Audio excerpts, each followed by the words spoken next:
মনে পড়ে গেল আমার নবী কামলিওয়ালা তো বলেছিলেন এত সহজে সে তার নাম পরিচয় বলবে না, কিন্তু তার ডাইন হাতটা মুঠ করা থাকবে। সত্যি সত্যি দেখা যায় আমার মদিনার কামলিওয়ালা নবী মদিনা শরীফ থেকে ভবিষ্যৎবাণী করেছিলেন যে আমার পাগলার ডাইন হাতটা মুঠ করা থাকবে।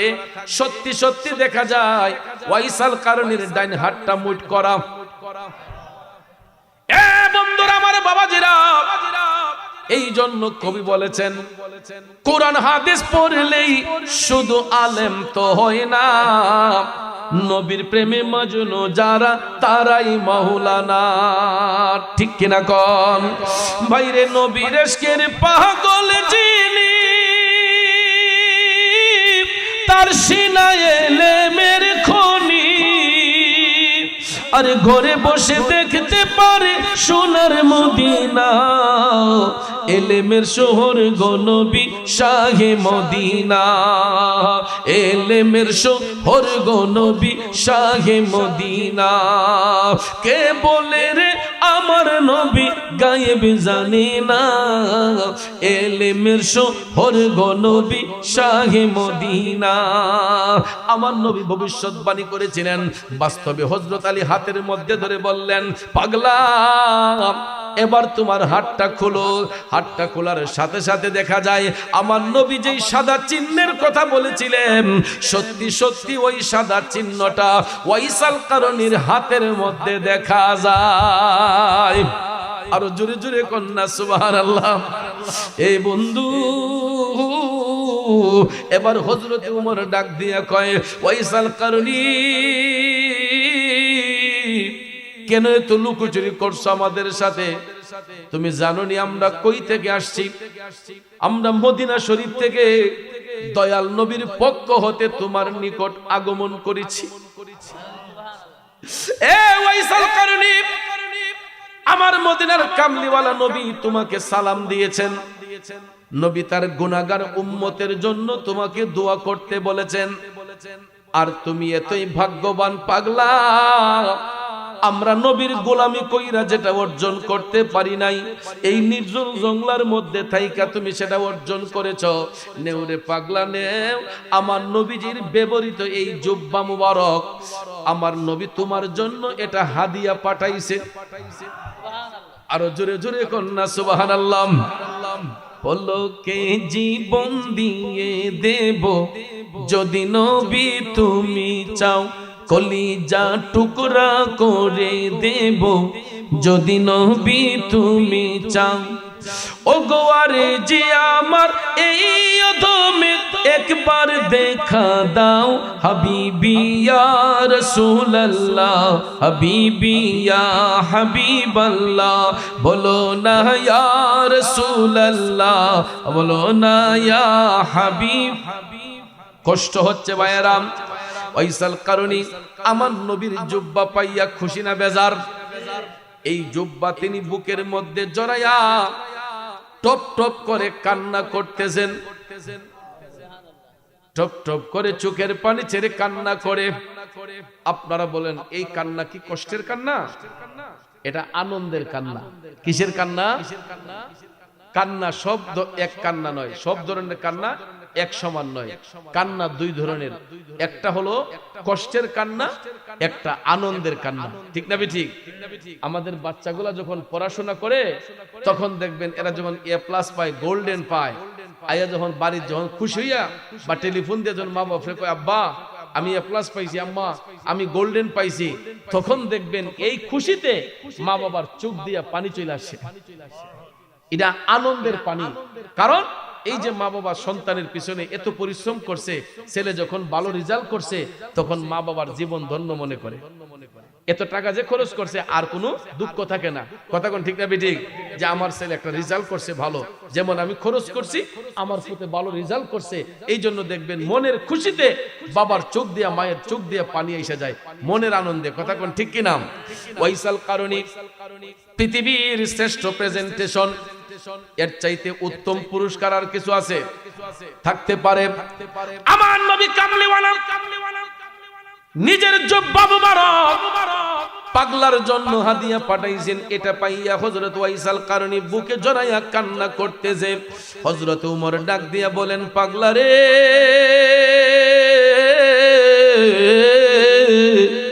এ ওয়াইসাল কারনী, আজকে তোমার কান্নার দিন নয়, আজকে তো তোমার আনন্দের দিন। এ ওয়াসকুরনি, তুমি কান্দো কেন রে? আজকে তো তোমার ঈদের দিন। পাগলা, একটা অনুরোধ করে রাখবানি। ওয়াইসাল কারনী কয়, হুজুর কি? হযরতে ওমর বললেন, পাগলা, নবীজি এই জুব্বা মুবারক গা মুবারকে দেওয়ার পরে আজও পর্যন্ত এই জুব্বা মুবারক কারো গায়ের মধ্যে জড়ানো হয় না। হে ওয়াইস, যেহেতু নবী এটা তোমার জন্য বরাদ্দ করেছেন, একটু জুব্বাখানা গায়ে দিয়ে আমাদেরকে একটু দেখাও না, আমরা দেখতে চাই নবীজির দেওয়া জুব্বা মুবারকে তোমার দেখতে কেমন মানায়। ওয়াইসাল কারনী মাথাটা নিচু করে কয়, হুজুর, জুব্বা যদি পড়তে হয় আমাদের কিছু সময় দিতে হবে। সুবহানাল্লাহ। আপনারা হুজুর একটু অপেক্ষা করুন, আমি গিয়ে জুব্বাটা পরে আসি। তারা ভাবলেন একটা কাপড় চেঞ্জ করতে আর কয় মিনিট বা সময় লাগে, ঠিক না বেঠিক? বললেন, ঠিক আছে, আমরা অপেক্ষা করতেছি, তুমি গিয়ে কাপড়টা চেঞ্জ করে আসো। ওয়াইসাল কারনী জুব্বা মুবারক হাতে লইয়া তিনি জঙ্গলার ভিতরে গেছে গো। ওইদিকে দুইজন অপেক্ষা করতেছেন। ঘন্টা পার হইয়া যাচ্ছে, ওয়াইসাল কারণে আসার কোনো ব্যবস্থা নাই, আসার কোনো খবরই নাই। দেখা যায় সিজদার মধ্যে পড়িয়া ওয়াইসাল কারণে আমার মৌলার দরবারে কাইন্দা কয়, দয়াল আল্লাহ রে, কি নাম জপলে পাবো তোমারি। ওয়ালাইকুম ওয়া রাহমাতুল্লাহি ওয়া বারাকাতুহু। রব্বুল ইজ্জতের আলিশান দরবারে লাখো কোটি শুকর গুজার করার পর প্রিয় নবী সরকার দু আলম নূরে মুজাসসাম মুহাম্মদুর রাসূলুল্লাহ সাল্লাল্লাহু তাআলা আলাইহি ওয়াসাল্লামের শানে নাতে মুস্তাফা দুরুদে মুস্তাফা সাল্লাল্লাহু আলাইহি ওয়াসাল্লাম পরিবেশন করে আপনাদের খেদমতে মহাগ্রন্থ আল কোরআনুল কারীমের সর্ববৃহৎ সূরা সূরাতুল বাকারার প্রথম পারার প্রথম রুকুর 7 নম্বর আয়াতে পাক তেলাওয়াত করেছি। খুব অল্প সময়ে আয়াতে পাকের মূল অর্থ তাফসীরের ভাষায় কিছু আলোচনা এসেছে, এইগুলো উপস্থাপন করে মিলাদ শরীফ হবে আর একটু জিকিরের তালিম হবে। পরিশেষে মোনাজাতের মাধ্যমে মাহফিল কর্তৃপক্ষ আপনাদের জন্য তাবারুকের ব্যবস্থা করেছেন। আলহামদুলিল্লাহ বলুন। আমরা তাবারুক গ্রহণ করে আপন আপন বাড়িতে যাব। আল্লাহ পাক যেন শেষ মোনাজাত পর্যন্ত আমাদের সবাইকে ধৈর্যের সহিত বসার সুযোগ দান করেন, আমরা বলি আমিন। প্রিয় ভাইয়ের আমার, জগৎ সৃষ্টির পরে সত্যের পয়গাম পৌঁছে দেবার জন্য আল্লাহ রাব্বুল আলামিন যুগে যুগে বহু নবী রাসূল পাঠিয়েছেন। একমাত্র আমাদের নবী ছাড়া অন্য সকল নবীগণকে কিন্তু সারা জাহানের জন্য পাঠানো হয় নাই। এক একজন নবীকে নির্দিষ্ট করে এক একটা কওমের মধ্যে আল্লাহ পাঠিয়েছেন। সমস্ত নবীগণের একটাই দায়িত্ব ছিল, একটাই কাজ ছিল, আপন আপন কওমে প্রেরিত হয়ে এই সাক্ষ্য দেওয়া যে লা ইলাহা ইল্লাল্লাহ, আল্লাহ ছাড়া দুসরা কোনো মাবুদ। খুব মনোযোগ দিয়ে কথাগুলো শুনবেন। সমস্ত নবীগণের কালেমা ছিল লা ইলাহা ইল্লাল্লাহ। যখন মুসা নবীর উম্মতরা কালেমা পড়তো লা ইলাহা ইল্লাল্লাহ, এরা সাথে সাথে পড়তো মুসা কালিমুল্লাহ। ঈসা নবীর উম্মতরা যখন কালেমা পড়তো লা ইলাহা ইল্লাল্লাহ, এরা বলতো ঈসা রূহুল্লাহ। এখন উম্মতে মুহাম্মদী কালেমা পড়বে কিভাবে, তাদেরকে শিখিয়েছেন কে? লা ইলাহা ইল্লাল্লাহ এটা নবীদের বাক্য। নবীদের কালেমা ছিল লা ইলাহা ইল্লাল্লাহ। সকাল থেকে সন্ধ্যা পর্যন্ত কেউ যদি শুধু লা ইলাহা ইল্লাল্লাহ লা ইলাহা ইল্লাল্লাহ জপতে থাকে, আপনারা বলুন কালেমার কি সমাপ্তি হবে? সমাপ্তি হবে? যুবক ভাইয়েরা আমার, সকাল থেকে সন্ধ্যা পর্যন্ত, সন্ধ্যা থেকে গভীর রাত পর্যন্ত কেউ যদি লা ইলাহা ইল্লাল্লাহ জপতে থাকে, ওই কালেমার সমাপ্তি ততক্ষণ পর্যন্ত হবে না যতক্ষণ আমার আল্লাহর কালেমা যুক্ত করা না হবে। ঠিক না বেঠিক? কারণ আমার আল্লাহ জগৎবাসীর শিখাইয়া দিলেন লা ইলাহা ইল্লাল্লাহ হলো নবীদের বাক্য, আর আমি আল্লাহর বাক্য হলো মুহাম্মাদুর রাসূলুল্লাহ সাল্লাল্লাহু আলাইহি ওয়াসাল্লাম। জোরে জোরে কন্যা সুবহানাল্লাহ। এই জন্য কবি বলেছেন, কালমার আগে পড়ে আল্লাহ, মাঝখানে রাসূল, সৃষ্টি কোলে মোদের নবীর নাই যে সমতুল। আল্লাহ পাকের প্রিয় নবী সৃষ্টির উপরে এলেন নূরের নবী যখন মক্কা নগরে, এলেন নূরের নবী যখন মক্কা নগরে। ঠিক কিনা বলেন আমার বাবাজিরা, বন্ধুরা? কালেমার অংশ হলো দুইটা, একটা হলো লা ইলাহা ইল্লাল্লাহ, অপরটা হলো মুহাম্মাদুর রাসূলুল্লাহ। অংশ যদিও দুইটা হয়, দুইটার সংমিশ্রণে হবে একটা। ঠিক কিনা কম? কারণ লা ইলাহা ইল্লাল্লাহ প্লাস মুহাম্মাদুর রাসূলুল্লাহ অঙ্কের সমাধান কি যুক্ত হবে নাকি পার্ট হবে? যুক্ত হবে। কথা বলেন ঠিক কিনা? কারণ যারা বীজগণিতের সূত্র জানেন, আপনারা অবশ্যই জানেন প্লাসে প্লাসে প্লাস, প্লাসে মাইনাসে মাইনাস।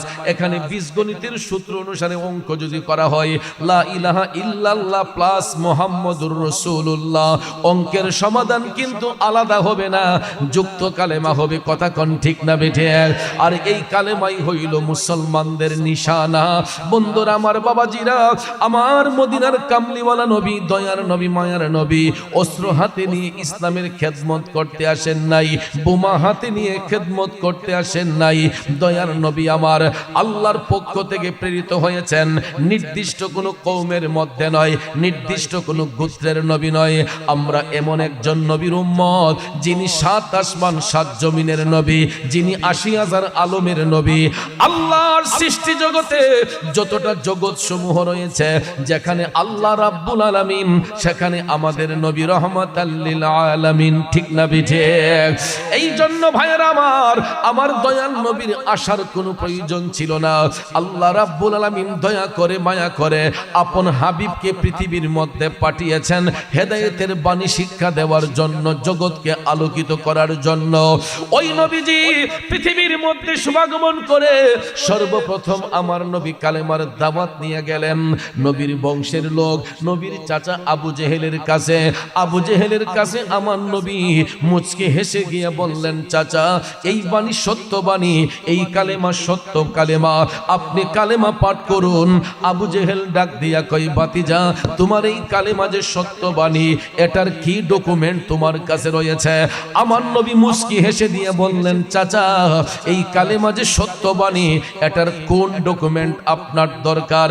দয়াল নবী যখন এই কথা বললেন, আবু জেহেল ডাক দিয়া কই, ভাতিজা যদি আসমানের চন্দ্র 2 টুকরো করে দেখাইতে পারো, তাইলে মনে করব তোমার এই কালেমা সত্য বাণী। আমার নবী মুচকি হেসে বললেন, চাচা আসমানের চন্দ্র 2 টুকরো হলেই কি আপনি কালেমা পড়বেন? আবু জেহেল কয়, আগে দেখাও। এ তারুয়া গ্রামের বাবাজিরা গো, আপনারা বলেন আমার নবী দেখাতে পারবেন কি পারবেন না? এই বিশ্বাস আপনাদের আছে না নাই? আবু জেহেল নবী কাহা চাঁদ 2 টুকরে করে, আমার দয়াল নবী সঙ্গে সঙ্গে জাবালে আবু কুবাইস একটা পাহাড় আছে, এখনো যদি হাজী সাহেবরা মক্কা শরীফে যান, নবীজি যেই বাড়িতে তশরিফ এনেছিলেন এই বাড়িটার পাশে গেলেই দেখবেন জাবালে আবু কুবাইস নামক পাহাড়ের চিহ্নটা, যেখানে দাঁড়াইয়া আমার নবী আসমানের চন্দ্র 2 টুকরো করেছিলেন। এই জাবালে আবু কুবাইস পাহাড়ের মধ্যে দাঁড়াইয়া আমার নূরের নবী, দয়ার নবী হাত মুবারক উঠাইয়া আঙ্গুল মুবারক দিয়া চাঁদের দিকে ইশারা করতে দেরি হয়েছে, আকাশের চাঁদ 2 টুকরো হইতে দেরি করে নাই। আবু জেহেল নবী কাহা চাঁদ 2 টুকরে করে,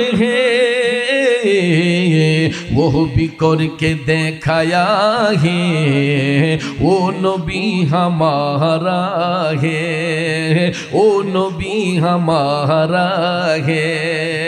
একটা জবানও বন্ধ রাখবেন না, চিৎকার মেরে বলুন না আল্লাহু আকবার। আমার বাবাজিরা, বন্ধুরা, আবু জেহেলের চোখের সামনে আমার নবীজি নুরানি হাত মুবারক উঠাইয়া আসমানের চন্দ্রের দিকে ইশারা করতে দেরি হয়েছে, আকাশের চাঁদ দুটুকরো হইতে দেরি করে নাই। এই জন্য কবি আরো চমৎকার ভাষায় লিখেছেন, সায়াতি শাজারু নাতাকাল হাজারু শাক্কাল কমারু বিইশারাতিহি আল্লাহু আল্লাহু আল্লাহু আল্লাহ আল্লাহু আল্লাহু আল্লাহু আল্লাহ। জোরে কন্যা আল্লাহু আকবার। আমার বাবাজিরা, বন্ধুরা, আবু জেহেল নিজের চোখে তাকাইয়া দেখলো আমার নবী আঙ্গুল মুবারক ইশারা করে চাঁদ দুটুকরো করেছেন। নবীজি মুস্কি হেসে বললেন, চাচা এবার দেখলেন তো আসমানের চন্দ্র দুই টুকরো হয়েছে, বলুন না কালেমা পড়বেন নি? বেঈমান আবু জেহেল আমার দয়াল নবীর অন্তর মুবারকে কষ্ট দিয়া বলল, ভাতিজা তুমি আর কত জাদুগিরি করবা? আরো জোরে কোন, আরো জোরে। আপনারা কি মনে করেন আমার নবী জাদুঘর? এ বন্ধু, বেঈমান আবু জেহেল আমার নবীকে যখন জাদুকর বলল, দয়াল নবীর চোখের পানি মুবারক টপ টপ করে ঝরতে লাগলো। আমার নবীর কষ্ট হয়েছে যে এত জ্বলন্ত মুজিজা মুবারক দেখানোর পরেও আমার চাচা আবু জেহেল বুঝলো না, চিনলো না। তখন ভাইয়ের আমার, বন্ধুরা আমার, মদিনার কামলিওয়ালা নবীর চোখের পানি মুবারক যখন টপ টপ করে ঝরতেছে, আমার আল্লাহ তাআলা কুদরতের নজর দিয়ে তাকায়া দেখতেছেন আপন হাবিবের চোখের পানি মুবারক টপ টপ করে পড়তেছে। আমার আল্লাহ ডাক দিয়া কয়, জিব্রাইল,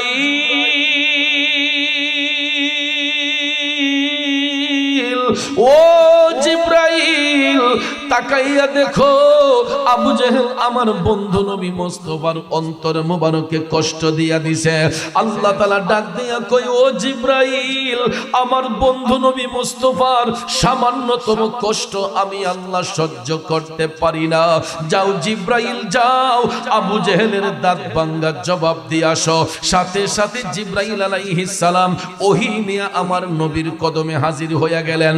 আমার আল্লাহ তাআলা ঘোষণা দিয়া পাঠাইলেন, বিসমিল্লাহির রহমানির রহিম, খাতামাল্লাহু আলা কুলুবিহিম ওয়া আলা সামইহিম ওয়া আলা আবসারিহিম গিশাওয়া। উচ্চস্বরে বলুন, ঘোষণা দিয়েছেন কে? আমার আল্লাহ তাআলা ঘোষণা দিয়ে বলতেছেন, খাতামাল্লাহ, আমি আল্লাহ মোহর মেরে দিয়েছি, শিল মেরে দিয়েছি। শুধু আবু জেহেল নয়, এখানে বহু বচন ব্যবহার করা হয়েছে।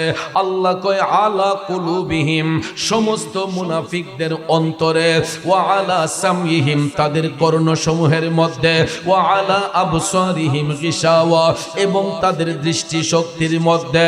এ তারওয়ার বাবাজিরা, আবু জেহেল মার্কা মুনাফিক যারা হবে, এরা সত্য জিনিসটা চোখ দিয়া দেখবে, কান দিয়া শুনবে, এরপরে অন্তর দিয়া এটা স্বীকার করবে না। যেই কারণে আল্লাহ তাআলা ঘোষণা দেন, ওয়ালাহুম আযাবুন আযীম।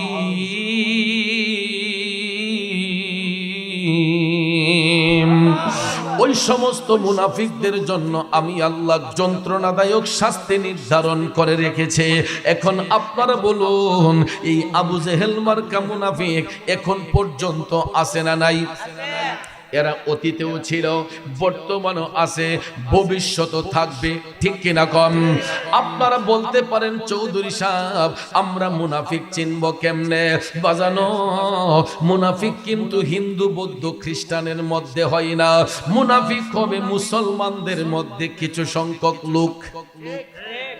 মুনাফিক হবে মুসলমানদের মধ্যে কিছু সংখ্যক লোক, যাদের মাথায় থাকবে পাগড়ি, মাথায় থাকবে টুপি, মুখে থাকবে দাড়ি, পরনে থাকবে জুব্বা কুর্তা, দেখলে মনে হবে আসমানের ফেরেশতা, কিন্তু এদের অন্তরের মধ্যে ছিল শয়তানি। কথা বলেন ঠিক কিনা বন্ধু? এই জন্য মুনাফিকের চরিত্র সম্পর্কে আমার নবী কামলিওয়ালা বলেছেন মুনাফিকরা কাফেরের চেয়েও নিকৃষ্ট। কারণ কাফের তো জেনে বুঝেই কাফের, মুশরিক তো জেনে বুঝেই মুশরিক। তাইলে মুনাফিক চিনবেন কেমনে? এদেরকে তো দেখলে মনে হয় যেমন আসমানের ফেরেশতা, দেখায় দেখে চিনার কোনো কায়দা নাই। কিন্তু বাজান, যখন ইশকে মুস্তাফার বিরুদ্ধে, হুব্বে মুস্তাফার বিরুদ্ধে, আউলিয়া কেরামের বিরুদ্ধে যারা কথা বলবে, যারা ইসলাম নিয়ে ছিনিমিনি খেলবে, আপনারা ধারণা রাখবেন যে এরাই হলো মুনাফিক, এরাই হলো বেঈমান। এদের থেকে সব সময় দূরে থাকতে হবে। যেমন আবু জেহেল আমার নবীরে দেখার পরও নবী চিনে নাই। এই না চিনার পরিণামটা ভালো হইছে না খারাপ হইছে? কেমন খারাপ হইছে? হাজী সাহেবরা এখন পর্যন্ত মক্কা শরীফ যদি যান, আবু জেহেলের বাড়ির মধ্যে এখানে কেউ ঘুমাইবার জন্য যায় না, আরাম করে পেশাব পায়খানা করার জন্য যায়। ঠিক না ঠিক? কারণ বিয়াদবে রাসূল যারা নবীর দেখা পাবে না, ঠিক কিনা বলেন? কারণ আবু জেহেল আমার নবী দেখার পরেও নবী চিনে নাই, যার পরিণাম এতইটা খারাপ হয়েছে। কারণ আমার নবীর বাড়ির একদম অপোজিটের বাড়িটাই ছিল আবু জেহেলের বাড়ি, ঠিক কিনা কম?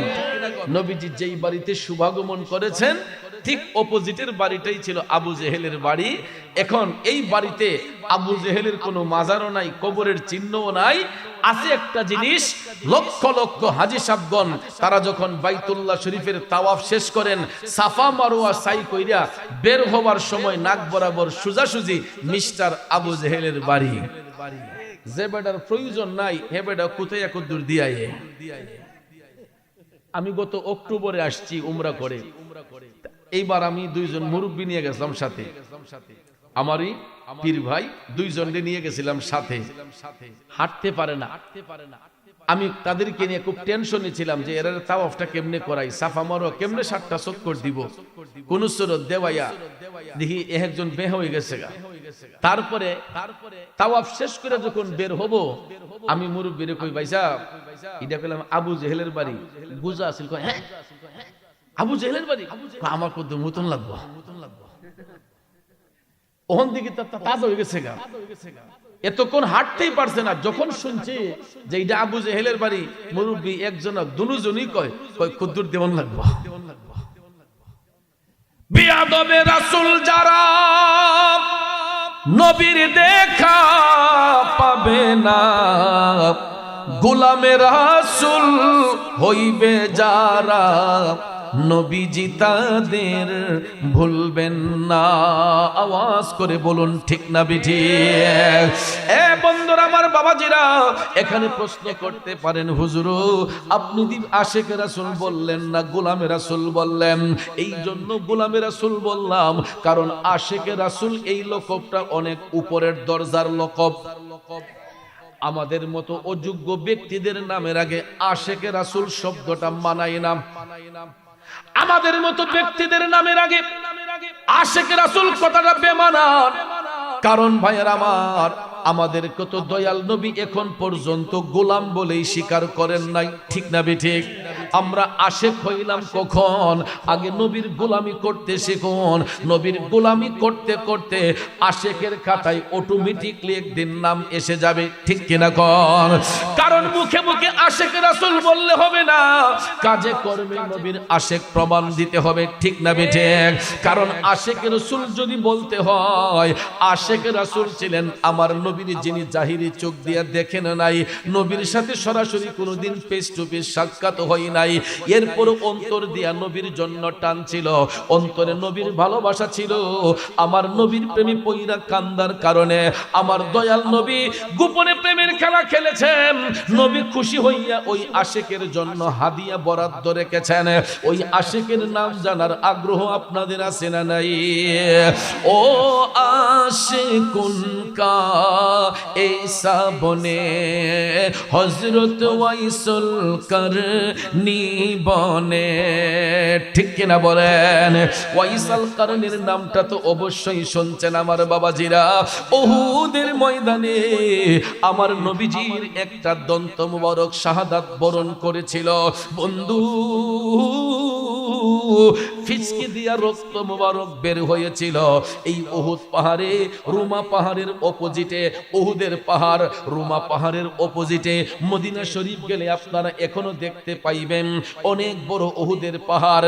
বন্ধুরা আমার বাবাজিরা, আমার মদিনার কামলিওয়ালা নবী রুমা পাহাড়ের অপোজিটে উহুদের ময়দানের মধ্যে যখন যুদ্ধ সংগঠিত হয়েছিল, কাফেরদের পক্ষ থেকে যখন পাথর মারা হয়েছিল, একটা পাথর আইসা আমার নবীজির দাঁত মুবারকে লেগেছে। নবীজির দন্ত মুবারকটা ভাঙ্গিয়া ফিচকি দিয়ে রক্ত মুবারক বের হয়েছিল। আমার নবী ব্যথা সহ্য করতে না পেরে উহুদ পাহাড়ের নিকটে পাহাড়ের একটা সাইডে গিয়া রাসূল বসেছিলেন। আজও পর্যন্ত ওই উহুদ পাহাড়ের সাথে আমার নবীজির হাত মুবারকের ছাপ, পাও মুবারকের ছাপ এখন পর্যন্ত আছে। আমি 2017 সালে যখন উমরাতে গিয়েছিলাম, তখন আমি উহুদ পাহাড়ের মধ্যে আমার নবীর হাত মুবারকের চিহ্ন, পাও মুবারকের চিহ্ন দেখে এসেছে।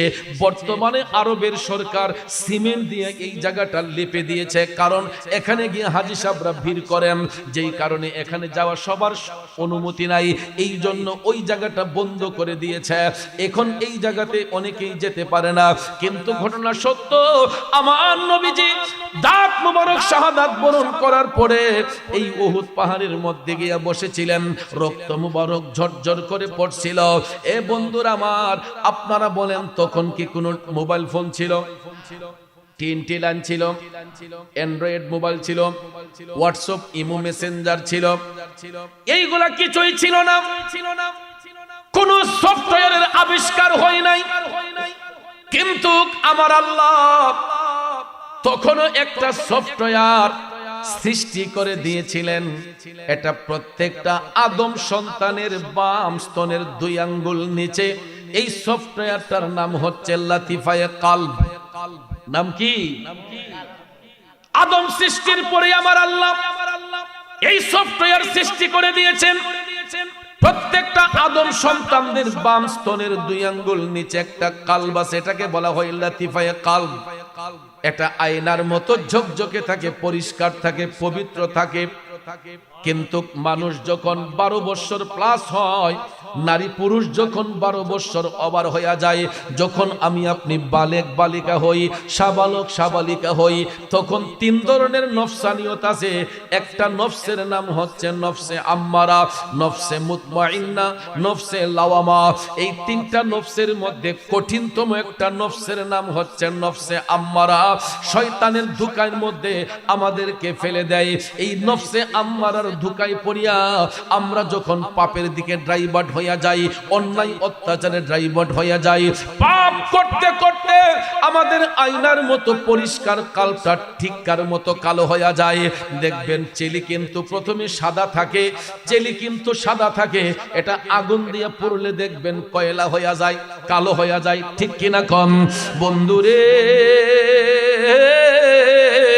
ঠিক সেই রকম ভাবে আমাদের কালটা জন্মের পরে নূরান্বিত থাকে, কিন্তু সাবালক সাবালিকা হওয়ার পরে আমরা নফসে আম্মারার ধোঁকায় পড়িয়া ওই কালটাকে পাপ করতে করতে অন্ধকার করে ফেলে। আর এই অন্ধকার কাল কখনো অন্ধকার হবে না যদি ওই কালবের মধ্যে মওলার জিকির থাকে, ওই কালবের মধ্যে নবীর দুরূদ থাকে। এই কালটা যদি পরিষ্কার রাখতে হয়, চিটারি বাটপারি বন্ধ রাখতে হবে, মানুষের হক নষ্ট করা যাবে না। না, মানুষকে কষ্ট দেওয়া যাবে না, ঠিক কিনা কন? তাইলে এই কালটা নূরান্বিত থাকে, যারা রিয়া মুক্ত হয়, হিংসা মুক্ত হয়। এই জন্য বাজান উহুদের ময়দানে আমার নবীজির দন্ত মুবারক শাহাদাত বরণ করেছে। এই সংবাদটা কাশফুল কুলুবের মাধ্যমে, অন্তর চক্ষুর মাধ্যমে জানতে পেরেছিলেন। ইয়ামেন দেশের অন্তরালের নির্জন একটা এলাকা, এই এলাকাটার নাম হচ্ছে করণ। নাম কি? নির্জন এলাকাটার নাম হচ্ছে করণ। এই করণ দেশে আমার নবী প্রেমের একজন পাগলা থাকতো। ওই পাগলার নাম ছিল হযরতে ওয়াইস। পাগলা তো জীবনে বহু ধরনের পাগল আছে।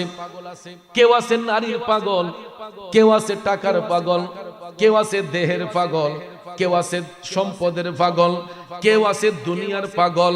আবার কোন পাগল আছে রে, এরা কোনো লোভী নয়, দুনিয়া লোভী পাগল নয়। এরা খাবারের চিন্তা করে না, বাসস্থানের চিন্তা করে না, এরা কোনো মানুষের হক নষ্ট করে না। ওই পাগলরা তারা মৌলার সাথে পাগলামি করে, আমার মৌলার সাথে প্রেমের কালেকশন ফিট করে, ঠিক কিনা কন বন্ধু? এই করণ দেশের নির্জন এলাকার মধ্যে বাস করতেন হযরতে ওয়াইস আল কারনী। তিনাকে ওয়াইস আল কারনী বলা হয়। করণ দেশে তিনি অবস্থান করেছিলেন, বাস করেছিলেন বিদায় তাকে হযরতে ওয়াইস আল কারনী বলে সবাই চিনে। এ বন্ধুরা আমার, বাবাজিরা, তিনি কাশফুল কুলুবের মাধ্যমে যখন তিনি জানতে পারলেন যে আমার নবীজির দন্ত মুবারক শাহাদাত বরণ করেছে, এই কথাটা শোনার সাথে সাথে টপ টপ করে চোখের পানি ছেড়ে তিনি কান্না শুরু করে দিলেন। ওয়াইস আল কারনী কয়, না জানি আমার নবী কত কষ্ট পাইছে রে, আমার নবীর কোন দাঁত মুবারকটা জানি শহীদ হইয়া গেছে রে, উপর থেকে পড়লো নাকি নিচ থেকে পড়লো। হযরতে ওয়াইস আল কারনী তিনি ভাবতে শুরু করলেন। ভাবতে ভাবতে ভাবতে তিনি ব্যথাটা অনুভব করার জন্য, যে আমার নবীজির ব্যথাটা কি পরিমাণ হয়েছে এটা অনুভব করার জন্য তিনি নিজের একটা দাঁত উপরের পারি থেকে নিজের একটা দাঁত টান দিয়ে তিনি খুললেন। এও অচেতন করে নয়, সচেতন ভাবে, স্বজ্ঞানে, সমস্তিষ্কে ইনজেকশন দিয়ে অচেতন করে নয়। হযরতে ওয়াইস আল কারনী স্বজ্ঞানে, সমস্তিষ্কে উপরের পারি থেকে নিজের একটা দাঁত টান দিয়া খুললেন। এরে তারওয়ার বাবাজিরা, একটু চিন্তা করে দেখেন তো, আমাদের দাঁতের মধ্যে যদি ব্যথা হয়, আমার আপনার দাঁতের মধ্যে যদি ব্যথা হয়, এই ব্যথাটা নির্মূল করার জন্য দাঁতের ডাক্তারের কাছে আমরা যাই, ঠিক না বেঠিক? ডেন্টালিস্টের কাছে যাইয়া আমরা দাঁত দেখাই। যদি দাঁত খোলার পরামর্শ দেয়, আগে দেখবেন ইনজেকশন দিয়া জায়গাটারে অচেতন করে, ইনজেকশন দিয়া ব্যথাটা নির্মূল করে। এরপরে দেখবেন অপারেশনের মাধ্যমে দাঁতটা খোলা হয়, আমরা টের পাই না। কিন্তু যদি ইনজেকশন দিয়ে অচেতন না করা হইতো, আমাদের দাঁত যদি টান দিয়া খুলতো, ব্যথা কত প্রকার ও কি কি আমরা হারে হারে বুঝতে পাইতাম, ঠিক কিনা কন বন্ধুরে? ও তারুয়া গ্রামের বাবাজিরা গো, হযরত ওয়াইস আল কারনী ইনজেকশন দিয়ে অচেতন করে নয়, স্বজ্ঞানে, সমস্তিষ্কে উপরের পারি থেকে নিজের একটা দাঁত যখন টান দিয়া খুললেন, রক্ত মুবারকটা যখন ফিচকি মেরে বের হয়েছে, ওয়াইস আল কারনী কয়, আমার নবীর না জানি কত কষ্ট হয়েছে। কাঁদতে কাঁদতে পেরেশান, কয় না, মনে হয় এটা না। তখন তিনি নিচের পারি থেকে আরেকটা দাঁত টান দিয়া খুললেন, কয় আমার নবীর কত জানি কষ্ট হইছে রে। এই নবীজির ব্যথাটারে অনুভব করতে করতে, নবীজির ব্যথাটারে অনুভব কইরা নিজের একটা দাঁতে দইরা টানতে টানতে টানতে টানতে নিজের 32টা দাঁত মুবারক আমার জিন্দা নবীর প্রেমে কুরবান কইরা দিছে। এই জন্য কবি বলেন, পায়া নবী কো এক দাঁত পর উनको 32 घराना खुल गई भूलोगे इश्क नबी दिल में पैदा करो क्या रसूल खुदा को भूलोगे भूलोगे এ তারুয়ার যুবক বন্ধুরা আমার বাবাজিরা গো এবার চিন্তা করে দেখেন নবীজির একটা দাঁত মুবারকের সংবাদ পাইয়া হযরতে ওয়াইসাল কারণে নিজের 32টা দাঁত মুবারক খুললেন আমরা নবীর জন্য কি দিলাম আমরা নবীর জন্য কি দিলাম কিন্তু শোনো বন্ধু নবী কান্দেন মদিনায় আজো উম্মতের মায়ায় কান্দেন নবী মহলায় দুরুদ পড়ে সবাই নবীকে সালাম জানাই কান্দেন নবী মদিনায় আজো উম্মতের মায়ায় নবী কান্দেন মদিনায় আজো উম্মতের মায়ায় ঠিক কিনা কোন আমার নবী এখনো উম্মতি উম্মতি বলে কান্দে আর উম্মতরা চায়ের দোকানে বইসা আড্ডা মারে আমার নবী উম্মতি উম্মতি বলে কান্দে উম্মতের দলেরা আমি দেখছি এখানে মাহফিল হইতাছে কতগুলা ছেলে ব্যাডমিন্টন খেলতেছে আজকে কি ব্যাডমিন্টন খেলার রাত আজকে কি চায়ের দোকানে বইসা আড্ডা মারার রাত এ পুরা কপাল্লা নবীর উম্মতেরা ওই নবী এখনো আমার আপনার জন্য কাঁদছে রে দয়াল নবী নিজের জন্য কাঁদে না আমার নবী এখনো উম্মতি উম্মতি বইলা কান্দে আজকে মাহফিলের যেই জায়গাগুলা ফাঁকা পড়ে আছে প্রত্যেকটা জায়গা হাসরের ময়দানে আল্লাহর দরবারে সাক্ষী হবে কারণ একদিন আগেও এটা আব্দুল হাই সাহেবের বাড়ির উঠান ছিল আঙ্গিনা ছিল কিন্তু যখন মাহফিলকে জড়িয়া করে ছামিয়ানা দেয়া হয়েছে এটা আর আব্দুল হাই সাহেবের বাড়ির উঠান না এই মুহূর্তে যতক্ষণ মাহফিল চলবে এটা হয়ে যাবে আমার নবীর বেহেশতের বাগান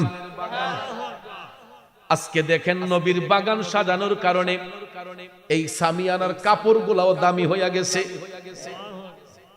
কথা কোন আমার নবীর বাগান সাজানোর কারণে এই সামিয়ানা গুলা দামি হইয়া গেছে এই মাইকটা দামি হইয়া গেছে কিন্তু এই মাইক গুলা কত বিয়ে বাড়িতে ডিজে গান বাজানো হয় এই সাউন্ড বক্স দিয়া কত ডিজে গানের পার্টি দেওয়া হয় এই সামিয়ানা দিয়া কত জনসভা হয় কত বিয়ের অনুষ্ঠান সাজানো হয় তখন কি এইগুলার বেহেশতের বাগান বলা হবে কিন্তু আজকে নবীর বাগান সাজানোর কারণে এই মাইকটাও দামি হয়েছে প্যান্ডেলটাও দামি হয়েছে মানুষগুলাও দামি হয়ে গেছে ঠিক কিনা কোন এই মিয়া যা হবার তা হইয়া গেছে আর যতই টিপাটিপি করো নষ্ট ছাড়া ভালো হইতো না আমি মহিলারা বাত ফাঁক করলে এক বাত টিপ দিলে সব বাতের খবর ভিতরে নাকি সবজি টিপা দেহে আমি যখন হাইটটা গেছি গরো তখন গরো গিয়ে কইছি আমার জনি মিয়ারে যে মাইকের আওয়াজটা মজবুত না কথা কোন তুমি যতই কুটুর কুটুর করো আজ কাম হইতো না কারণ ভাবিলে কি হবে গো যা হইবার তা হইয়া গেছে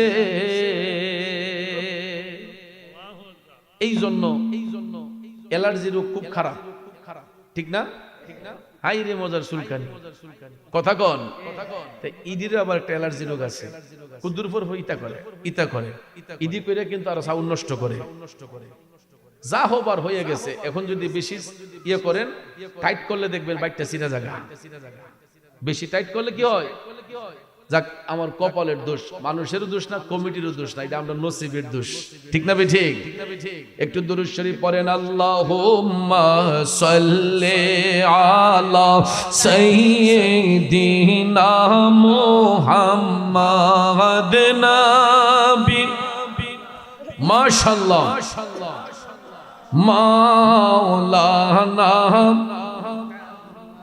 আদনা বিয়ানাম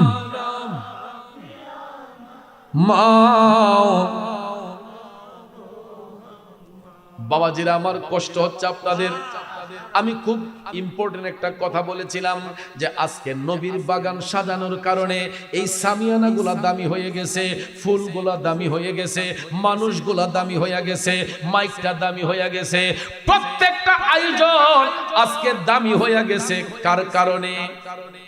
আমার নবীর কারণে। ঠিক না বেঠিক? আর সবচেয়ে দামি হইছে যারা শাস্ত্রলোভী এখন চা টানতেছে, বিড়ি টানতেছে, এরা খুব ভাগ্যবান। ঠিক না বেঠিক? ওরে সৃষ্টিকর্তার ইশারাতে যেতে হবে মাটির নিচেতে, আরে ভাই চলবে না আর বাহাদুরি যাহা করতে দুনিয়ায়, হায়রে যাহা করতে দুনিয়ায়, ওরে দম ফুরাইলে রঙের জলসা যাইব শেষ হইয়া। ঠিক কিনা কন?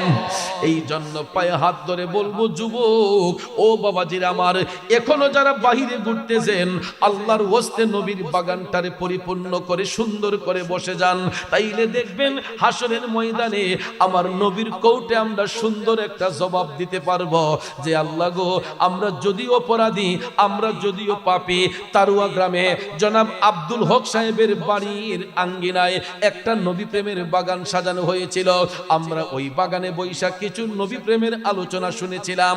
এই বসাটাও কাল হাসরের ময়দানে আমার আপনার জন্য নাজাতের উসিলা হয়ে যেতে পারে। ঠিক কিনা কম? এই জন্য নবীর প্রেমিকেরা আমরা নবীর প্রেমে ফানা হইব। ওইসাল কারণে নবীজির একটা দাঁত মোবারকের সংবাদ পাইয়া নিজের 32টা দাঁত মোবারক বিসর্জন দিলেন, খুলে ফেললেন। চিন্তা করে দেখেন, যেই আশেক নবীজির একটা দাঁত মোবারকের সংবাদ পাইয়া নিজের 32টা দাঁত মোবারক খুলতে পারে রে, ওই আশেকের সিনার মধ্যে আমার নবীর ভালোবাসা কতটুক থাকতে পারে আপনাদের বিবেকের মধ্যে ছাড়লাম। আসুন সামনে যাই, ওই আশেকের জন্য আমার নবী কি হাদিয়া বরাদ্দ রেখেছেন। বন্ধু, আমার দয়াল নবী এই পৃথিবীতে শুভাগমন করার 63 বছর জিন্দেগি কাল মোবারক কাটানোর শেষ প্রান্তে যখন আসলেন, নবীজি 63 বছর জিন্দেগি কাল মোবারক কাটানোর শেষ প্রান্তে যখন আসলেন, হঠাৎ করে প্রতিদিন আমার নবীজি আসরের নামাজ পড়ে আসহাবে সুফার মধ্যে বৈশা সাহাবায়ে কেরামের উদ্দেশ্যে তালিম দিতেন, নুরানি তালিম প্রদান করতেন। সুবহানাল্লাহ কোন? সুবহানাল্লাহ। আসহাবে সুফা কোন জায়গাটা চিনেন? যারা রিয়াজুল জান্নাতে গিয়েছেন, রিয়াজুল জান্নাতে গেলে দেখবেন একদম রোজা শরীফের পিছন সাইডে রিয়াজুল জান্নাতের পিছন দিকে বাম পাশে দেখবেন একটু উঁচু জায়গা আছে, এই জায়গাটারে বলা হয় আসহাবে সুফা। কি বলা হয়? আসহাবে সুফা। এখানে বসে আমার রাসূল বিভিন্ন পরামর্শ করতেন, সাহাবায়ে কেরামের উদ্দেশ্যে তালিম প্রদান করতেন। সুবহানাল্লাহ বলেন। প্রতিদিনের নিয়াই আমার নবী যখন সাহাবায়ে কেরামের উদ্দেশ্যে নুরানি তালিম প্রদান করতেছেন, হঠাৎ একদিন ওই মাজলিসের মধ্যে বসা ছিলেন হযরতে ওমর ইবনুল খাত্তাব, হযরতে আলী রাদিয়াল্লাহু তাআলা আনহু, আরো অন্যান্য সাহাবায়ে কেরাম এই মাজলিসে উপস্থিত ছিলেন। হঠাৎ করে হযরতে ওমর লক্ষ্য করে দেখতেছেন আমার নবীজির শরীর মুবারকের পোশাক মুবারক, জুব্বা মুবারক খানা নূরে ঝল ঝল করতেছে। আপনারা বলুন তো, পৃথিবীর মধ্যে এর চাইতে দামি পোশাক আর আছে? আমরা যত ব্র্যান্ডের পোশাক পরি না কেন, যত দামি পোশাক পরি না কেন, আমার নবীর পোশাক মুবারকের চাইতে দামি পোশাক পৃথিবীতে আর কোনটা হইতে পারে? নবীজির শরীর মুবারকের জুব্বা মুবারক নূরে জ্বলজ্বল করতেছে। হঠাৎ করে হযরত ওমর রাদিয়াল্লাহু তাআলা আনহু দাঁড়াইয়া আমার নবীর কদম মুবারকে সালাম পেশ করলেন। আসসালাতু আসসালামু আলাইকা ইয়া রাসূলুল্লাহ। নবী গো,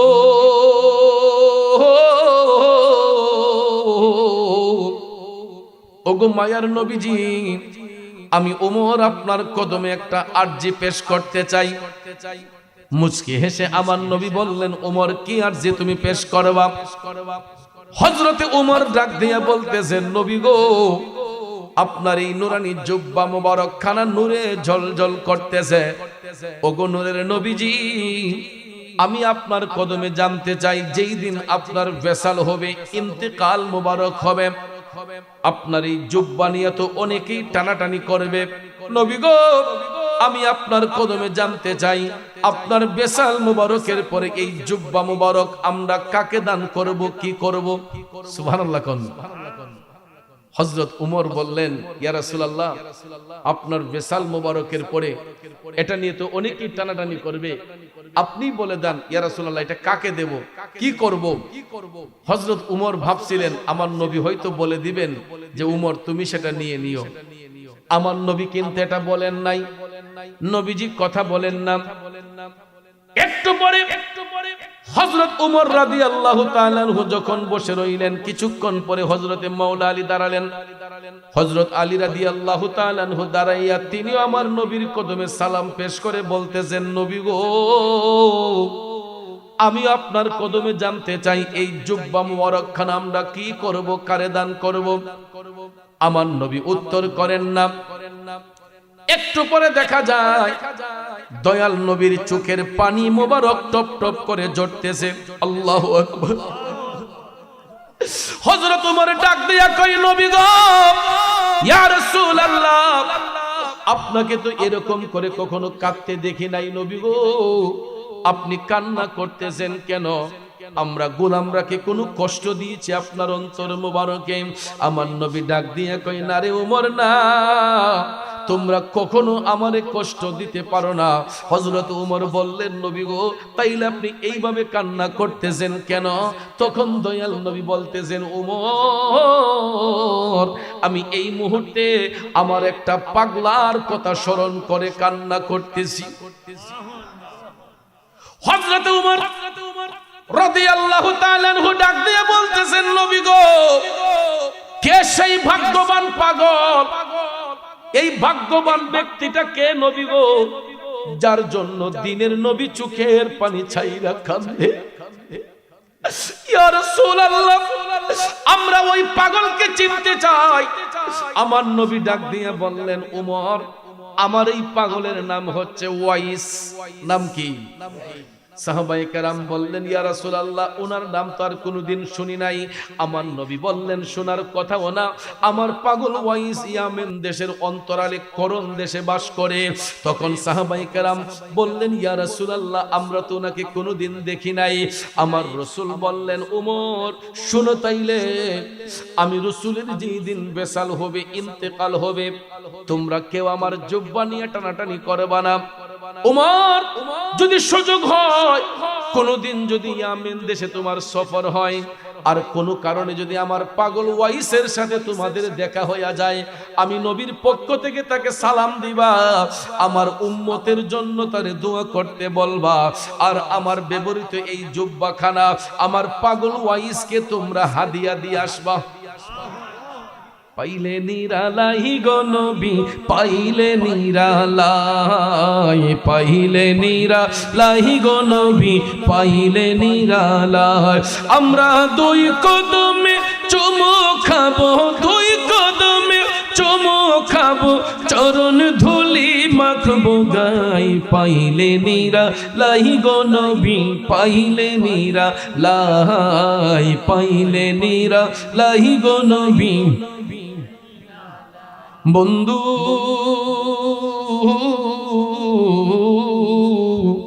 আমার মদিনার কামলিওয়ালা নবী ডাক দিয়া কই, ওমর, তোমরা টানাটানি করবা না। যদি কোনোদিন কোনো কারণে ইয়ামেন দেশে যাওয়া হয়, আর করণ দেশে আমার এই পাগলার সাথে যদি তোমাদের দেখা হইয়া যায়, আমি নবীর পক্ষ থেকে তাকে সালাম দিবা, আমার উম্মতের জন্য তারে দোয়া করতে বলবা, আর আমি নবীর পক্ষ থেকে আমার জুব্বাখানা তারে হাদিয়া দিবা। হযরতে ওমর ডাক দিয়া বললেন, নবী গো, আমরা না হয় সেখানে গেলাম, কিন্তু ইয়া রাসূলুল্লাহ, ওয়াইস নামে তো আরো লোক সেখানে থাকতে পারে। একই নামের লোক কয়েকজন আছে না? যেমন তারুয়া গ্রামে যদি উত্তর পারে একজন আব্দুল করিম থাকে, দক্ষিণ পারে থাকতে পারে না? গ্রাম তো একটাই, কথা কোন ঠিক না বেঠিক? একটা গ্রাম তারুয়া, কিন্তু এই গ্রামে একই নামের কয়েকজন লোক থাকতে পারে, কথা কোন ঠিক কি নাম?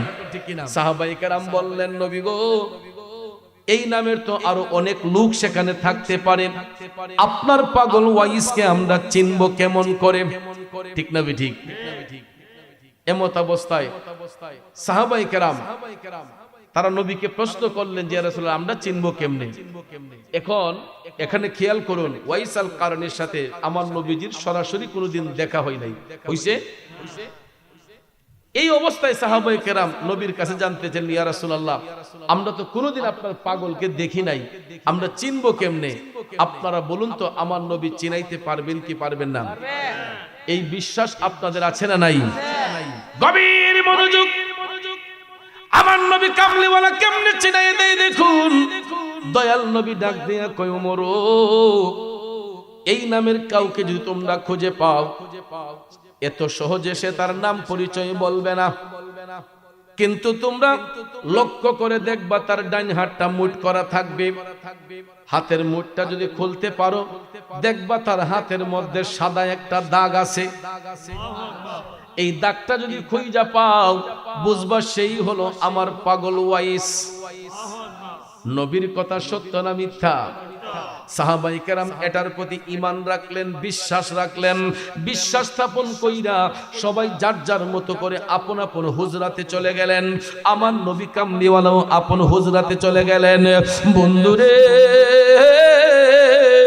এরপর থেকে দিন যায় রাত যায়, দিন যায় রাত যায়, যাইতে যাইতে যাইতে যাইতে গো, হঠাৎ একদিন শোনা যায় আমার মদিনার কামলিওয়ালা নবী, দয়ার নবী, মায়ার নবীজির বেসাল মুবারক হয়েছে, ইন্তিকাল মুবারক হয়েছে। আল্লাহু আকবার। এখন কোন আমার নবী মরা না জিন্দা? কেউ যদি প্রশ্ন করে, নবী যদি জিন্দা হয়, জিন্দা নবীর আবার ইন্তিকাল হয় কেন? ঠিক না বেঠিক? আমাদেরও ইন্তেকাল হয়েছে, হয়, আমাদেরও ইন্তেকাল হয়, হবে, নবীজিরও ইন্তেকাল হয়েছে, কথা কোন ঠিক না বেঠিক?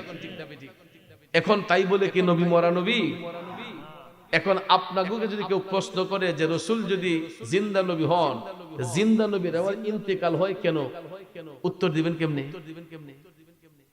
এই রকম কিছু ইমোশনাল কথা বলে বাতিল ফেরকারা আমাদের ঈমান আমলকে নষ্ট করে। এইভাবে আমাদেরকে ব্ল্যাকমেল করা হয় যে নবী যদি জিন্দা নবী হন তাইলে জিন্দা নবীর আবার ইন্তেকাল হয় কেমনে? উত্তর দাও, উত্তর দাও বাবাজিরা আমার, গভীর মনোযোগ। এই উত্তরটা দেওয়ার জন্য আমাকে আপনাকে মাদ্রাসার বারান্দায় যেতে হবে না, শুধু আকল দিয়া, বিবেক দিয়া প্রশ্নকারীকে বলবেন, আচ্ছা ভাই, আপনি যে প্রশ্ন করলেন নবী যদি জিন্দা নবী হয়, জিন্দা নবীর আবার ইন্তেকাল হয় কেমনে? তখন ওই প্রশ্নকারীকে আপনারা বলবেন, ভাই আপনি বলুন তো, রাসূল কি শিখবার জন্য আসছেন না শিখাইবার জন্য আসছেন? আমার নবী কি শিখতে আসছেন না শিখাইতে আসছেন? আল্লাহ ব্যতীত এই পৃথিবীতে আমার নবীর কোন শিক্ষক আছে? কথা বলার আছে? আল্লাহ ব্যতীত আমার নবীর কোন শিক্ষক, আমার রাসূল সৃষ্টির কোন বস্তুর কাছ থেকে শিক্ষা গ্রহণ করেন নাই। নবীজির শিক্ষক অনলি ওয়ান পারসন, উনি হলেন রাব্বুল আলামিন। রাব্বুল আলামিনের একজন স্পেশাল স্টুডেন্ট, উনি হলেন রাহমাতাল লিল। কেমন শিক্ষক, কেমন ছাত্র? শিক্ষকের উপাধি হলো রাব্বুল আলামিন, আর ছাত্রের উপাধি হলো রাহমাতাল লিল আলামিন। এখানে চিন্তার বিষয় আছে। রাব্বুল আলামিন শব্দের অর্থ গোটা জাহানের পালন কর্তা, রাহমাতাল লিল আলামিন শব্দের অর্থ গোটা জাহানের জন্য রহমত। আলাম হচ্ছে এক বচন, এর বহু বচন হচ্ছে আলামিন। আলাম দ্বারা একটা জগৎকে বোঝানো হয়, আর আলামিন দ্বারা আল্লাহর কুল কায়নাতকে বোঝানো হয়। এটা বহু বচন শব্দ। আলামের বহু বচন আলামিন। আলামিন দ্বারা আল্লাহর কুল কায়নাতকে বোঝানো হয়। শুধু তাই নয়, এখানে দেখেন রাব্বুল আলামিন আল্লাহ পাকের উপাধি, রাহমাতাল লিল আলামিন নবী পাকের উপাধি।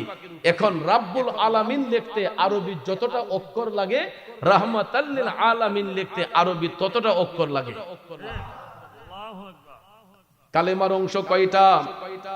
লা ইলাহা ইল্লাল্লাহ মুহাম্মাদুর রাসূলুল্লাহ। লা ইলাহা ইল্লাল্লাহ কালেমা লিখতে আরবি যতটা অক্ষর লাগে, মুহাম্মাদুর রাসূলুল্লাহ লিখতে আরবি ততটা অক্ষর লাগে।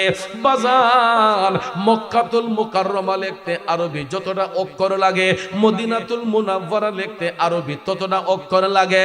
মসজিদ লিখতে যতটা অক্ষর লাগে, মাদ্রাসা লিখতে আরবি ততটা অক্ষর লাগে।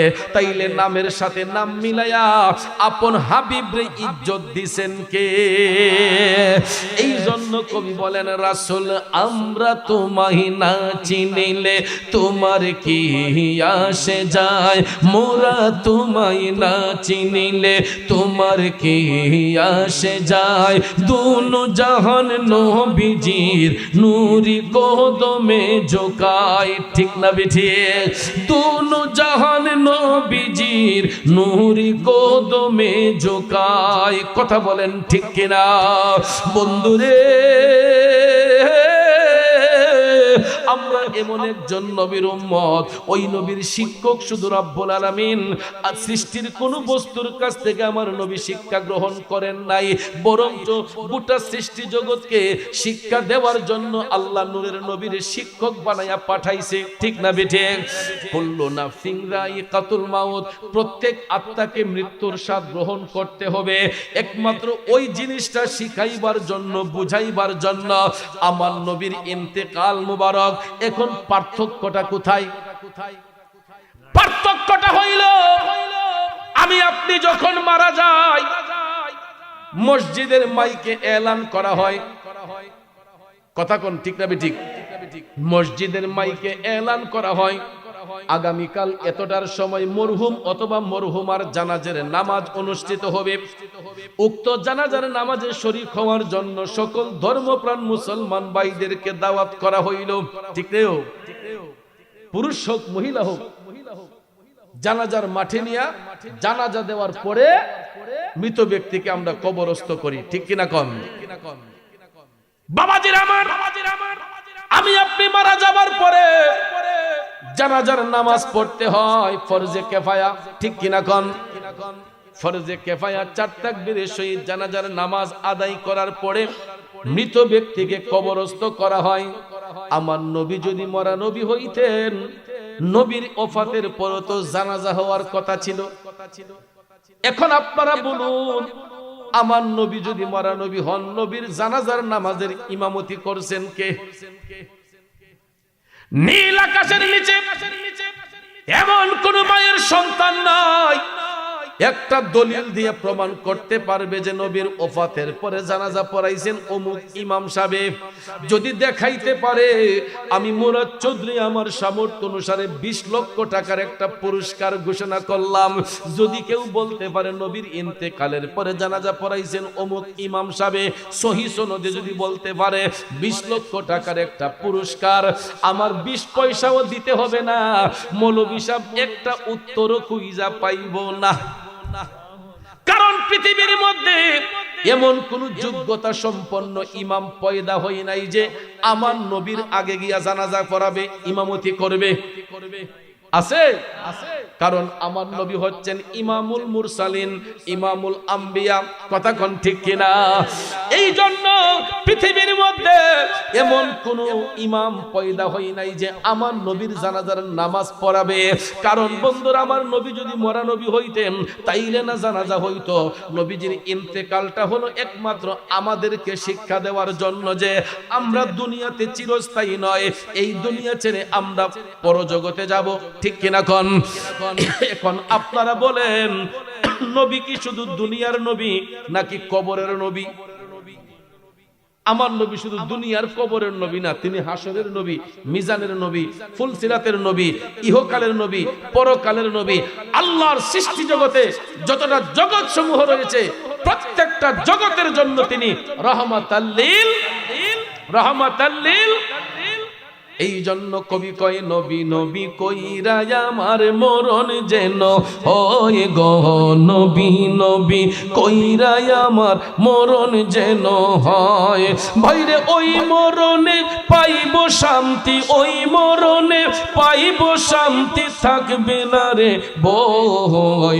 নবী নবী কইরা আমার মরণ যেন হয় গো, নবী নবী কইরা আমার মরণ যেন হয়। ভাইরে ওই মরণে পাইব শান্তি, থাকবে না রে ভয়।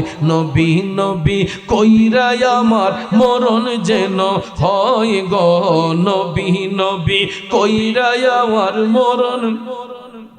বাবাজির আমার অনেক লম্বা আলোচনা, আসুন মূল কথাই চলে যাই। আমার নবীর ইন্তেকাল মুবারকের পরে, বিশাল মুবারকের পরে জুব্বা মুবারক নিয়াম হযরতে উমর এবং মাওলা আলী তারা যখন ইয়ামেন দেশে সফর করবেন, এই জুব্বা মুবারক তারা সঙ্গে নিয়ে নিলেন। রাসূল তো বলেছেন কোনদিন যদি আমার পাগল ওয়াইসের সাথে দেখা হয়, আমি নবীর পক্ষ থেকে সালাম দিবা, আমার গুনাহগার উম্মতের জন্য তারে দোয়া করতে বলবা, আর আমার জুব্বাখানা আমার পাগল ওয়াইসকে হাদিয়ে দিবা।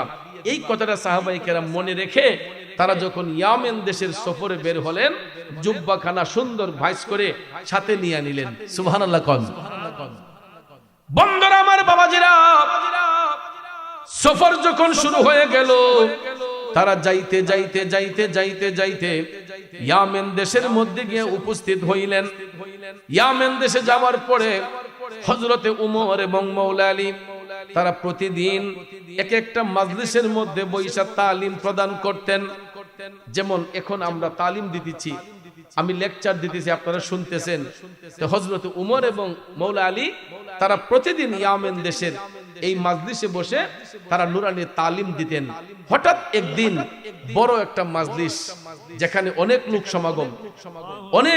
সমাগম, মানুষ যখন ভরপুর, হঠাৎ করে বেলায়েতের বাদশা, যার কাছ থেকে বেলায়েতের আগমন হয়, হযরতে শেরে খোদা মাওলানা আলী রাদিয়াল্লাহু তাআলা আনহু, তিনি মাজলিসের ভাইদেরকে বলতেছেন, ও মাজলিসের ভাইয়েরা, আপনাদের এখানে করণ দেশের কোন লোক আসছেননি? এই কথা যখন বললেন, দেখা যায় পিছন থেকে কয়েকটা লোক হাত তুলে বলছে যে হুজুর, আমরা করণ থেকে আসছি। এটা আমার আল্লাহ তাআলার কুদরতি খেলা, ঠিক কিনা কোন? ভাইয়েরা আমার, বন্ধুরা আমার, হযরত উমর তখন তাদেরকে বললেন, ভাইয়েরা আপনারা আমাদের একটু নিকটে আসেন। এরা যখন কাছে আসলো, হযরতে উমর তাদেরকে সালাম দিলেন। সালাম দিয়ে বললেন, ভাই আচ্ছা বলুন তো, আপনাদের করণ দেশের মধ্যে ওয়াইস নামে কোন লোক বাস করেনি? এরা বেড়াইতে কয়, না হুজুর, এই নামের তো কোন লোক আমাদের সমাজে বাস করে না। কিসে বাস করে না? আমাদের সমাজে এই নামের কোন লোক বাস করে না। তখন হযরতে উমর ডাক দিয়ে বললেন, আচ্ছা ভাই, এই নামের কোন ব্যক্তিকে আপনাদের এলাকায় চিনেননি? তখন লোকেরা ডাক দিয়া কয়, হুজুর, এই নামের কোন লোক আমাদের সমাজে বাস করে না। তবে হুজুর, ওই নামের একটা পাগলা আছে আমাদের এলাকার মধ্যে। হুজুর, প্রায় সময় দেখি ওই পাগলাটা একটা গাইড কান্দের মধ্যে লইয়া জঙ্গলার ভিতরে আসা যাওয়া করে। এরে নবীর প্রেমিকেরা, হযরতে ওমর টপ টপ করে চোখের পানি ছেড়ে তিনি কান্না শুরু করে দিয়া বললেন, ও করণ দেশের মায়েরা গো, এই পাগলাটাকে আমাদের দরকার, একটু পাগলার কাছে আমাদেরকে নিয়ে যাবেননি? বন্ধুরা আমার, বাবাজিরা রে, লোকেরা ডাক দিয়া কয়, হুজুর, আমাদের এই দেশে এত লোক থাকতে পাগলারে খুঁজেন কেন? কথাই তো সেটা, ঠিক না? ঠিক কয়, হুজুর, আমাদের দেশে এত লোক থাকতে পাগলারে খুঁজেন কেন? মুরব্বীর একটা কথা বলে, মানিকে মানিক চিনে, রতনে রতন, ঠিক না? ঠিক। যে যারে চিনে সেই তারে কিনে।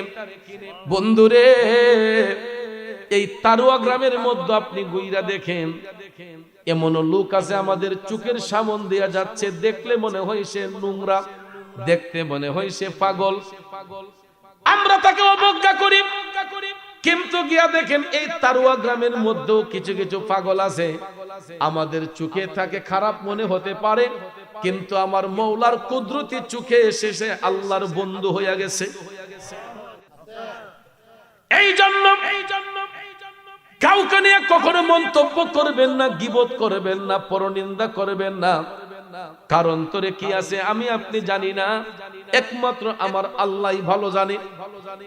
ঠিক না বেঠিক? গভীর মনোযোগ।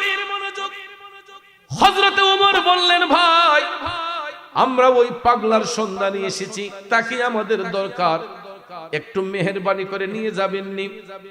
করণ দেশের লোকরা কয়, হুজুর আমরা আপনাদেরকে হেল্প করতে পারবো, জংলা পর্যন্ত নিয়ে যেতে পারবো, কিন্তু এর ভিতরে আমরা যেতে পারবো না। কেন? কয় হুজুর জংলার ভিতরে তো হিংস্র প্রাণী থাকে। ঠিক না ঠিক?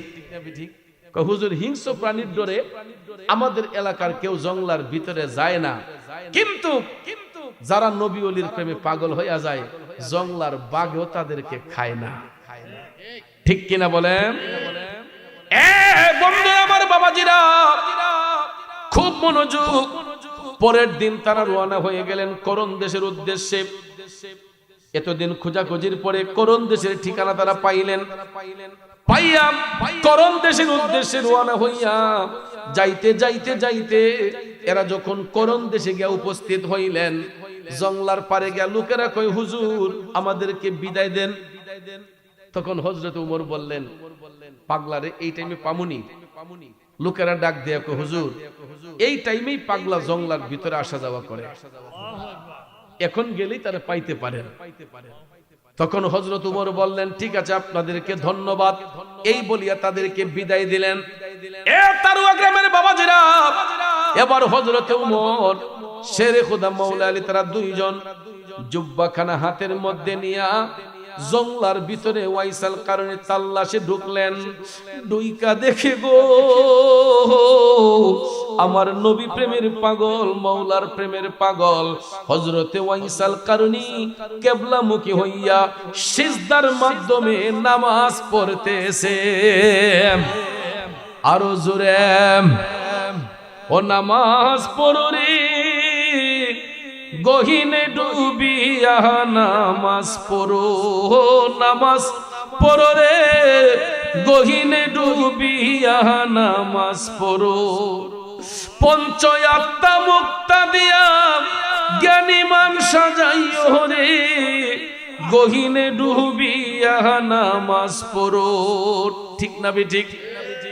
নামাজ কি শুধু পড়লেই হবে? নামাজ শুধু পড়লেই হবে না, নামাজ নামাজের মতো পড়তে হবে। কিন্তু আমাদের দেশের নামাজীদের মধ্যে কিছু ত্রুটি আছে। আল্লাহ তাআলা বলছে, ইন্নাস সালাতা তানহা আনিল ফাহশাই ওয়াল মুনকার, যে নামাজ আল্লাহর বান্দাদেরকে অশ্লীল কাজ থেকে, খারাপ কাজ থেকে মুক্ত করে আনে। কিন্তু আমরা দেশের কিছু রেডিমেড মুসল্লি আছে, এরা নামাজ পড়ে গিয়েও অশ্লীল কাজে যুক্ত হয়। আসেনি মিয়া? ইনি কেমনে জানেননি? রেডিমেড মুসল্লিরি সারা জীবন মসজিদের বারান্দা ঢুকেছেন, জুম্মার নামাজও পড়ছে না। ওহন আস্তে আস্তে যখন চুল দাড়ি পাকিয়ে গেছে, এরপর অভ্যাস ছাড়তারে না, চার দোকানে বসে টেলিভিশন দেখে, এরপরে যা চার দোকানে বসে গিবতচারি করেনি, তার উপযুক্ত ফুলাফানে যখন বড় হয় তখন অন্য মানুষরা ছেলের কাছে বিচার দেখায়, তোর বাপের চুল দাড়ি পেকে গেছে গা, ওখানে বেটা শাস্ত্র নবিয়া টিভি দেখে তোর বাপে বুঝে পারস না। তখন ছেলের যখন লজ্জা লাগে তখন সাপো পইরা গড়াইয়া এই ফুতে কয়, আব্বা আমি তোর মাটি কেটে হাওয়ামু, তুমি আর ইজ্জত পাইরো না, তুমি নামাজ কান পড়ো। কথা কোন ঠিক না ঠিক?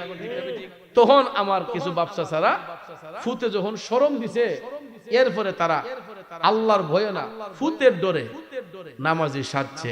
সাজলে কি হইব দেখবেন, নামাজটা ফুইরো। শাস্টলের তো কোয়ালিটি আছে, এখন শাস্টল দুই কোয়ালিটির, একটা মুরব্বী স্টল, একটা ফুতে বাই ফুতে স্টল। ফুতে বাই ফুতে স্টল যেটা, এটার মাঝে সবাই প্রেসিডেন্ট, কেডা বাতিজা, কেডা ফুত, কেডা চাচা, এটা বাদ বিচার নাই। কারণ শাস্ত্র হলো বইলে কেউ ফাও জোর থাকে না, সবাই কেঞ্চি লাগাইতে, ঠিক না ঠিক? এরপরে কেমন রাজনীতি দেখেন না, শাস্ত্রের যে ফুলা ফান্ডি আছে না, এডিরে এই দুইটা চা দে, ঠিক নেও রে, কাপড় দিয়ে দিস, আছে না? বোঝা যায় যে এই ছেলেটা একবারে সমাজের নিকৃষ্ট মানুষ। যেই ছেলেটা সার্ভিসম্যান, হোটেলের সার্ভিসম্যানটা যেই ছেলেটা, তারে বোঝা যায় যে এর কোনো কোয়ালিটি নাই। কথা কোন ঠিক না ঠিক? এমন ভাষা আমরা ব্যবহার করি, এই বলা এই দুইটা চা দে, কাপড় দিয়ে দিস, কথা কোন ঠিক না ঠিক? এটা দেবার হলো দেয় না, কাপ দোয়ার হইলো দয় না, সাডা লইয়া ওই আসার মেরে নেন কা। যেমন ব্যবহার তেমন আচরণ, কথা কোন ঠিক না ঠিক? যেমন আচরণ তেমন ব্যবহার। এরপরে দেখবেন যদি ছেলেটারে বলা হইতো যে বাবা আমাকে দুইটা চা দাও, কইরে বাবা আমার দুইটা চা দেন, ভাতিজা দুইটা চা দাও বাবা, ভালোবাসা দিয়া দরদ দিয়া, বা ছোট ভাই দুইটা চা আনো, দেখবেন ওই ছেলেটা সুন্দর করে কাপ টাপ ধুইয়া, আপনার আচরণ যখন সুন্দর হবে তার সার্ভিসটাও সুন্দর হবে। আমরা যেমন আচরণ করি তারা এমন ব্যবহার করে। এরপরে তুমি খালি এটা না, ফুতে বাই ফুতে স্টল তো এটা কইলাম, আর মুরব্বী স্টল যেটা, এটা তাহে মসজিদের লোক একবারে লাগায়, কথা কোন ঠিক না বেটি? আপনার ব্যবসা ছাড়া মসজিদ থেকে বাইরে ওই শাস্ত্রল বই ওই এমনি বই ওই, হ্যাঁ কোন হুজুরের পাঞ্জাবি লাম্বা, কোনটা বাইটা, ইতা ফাইসালে শুরু হয়। কথা কোন? আমার নবী বলছেন, রাগ করছেন আপনারা? আমার কথাটা কি যুক্তি আছে না? কথা সত্য না মিথ্যা?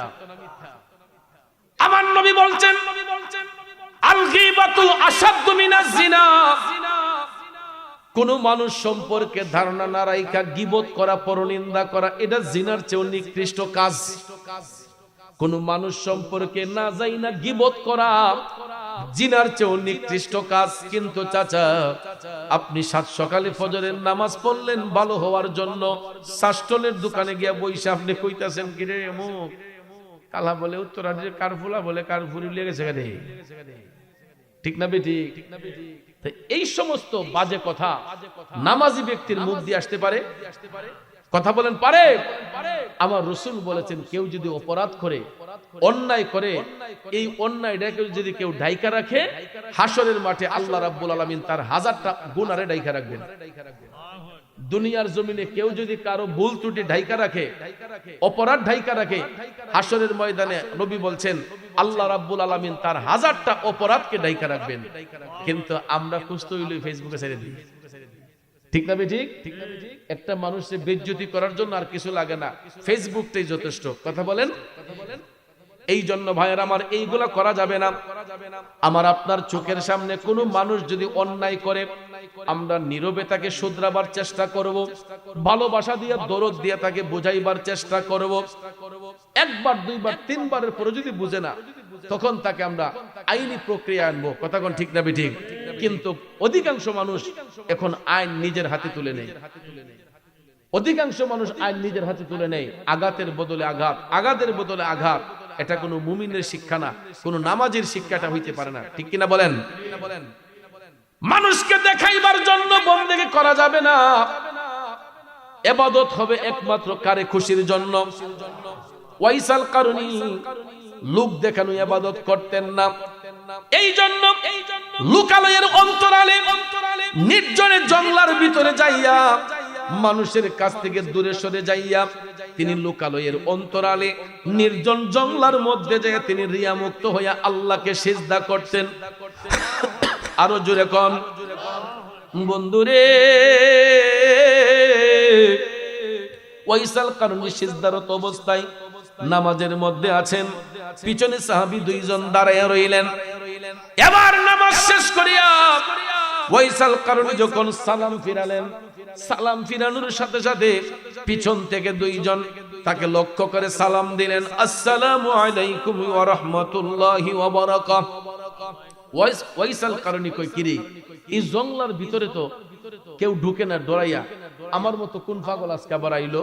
তখন তিনি পিছন ফিরে তাকাইয়া দেখেন নূরান্বিত চেহারার অধিকারী দুইজন আল্লাহর মেহবুব বান্দা ওয়াইসাল কারণীকে উদ্দেশ্য করে সালাম দিয়েছে।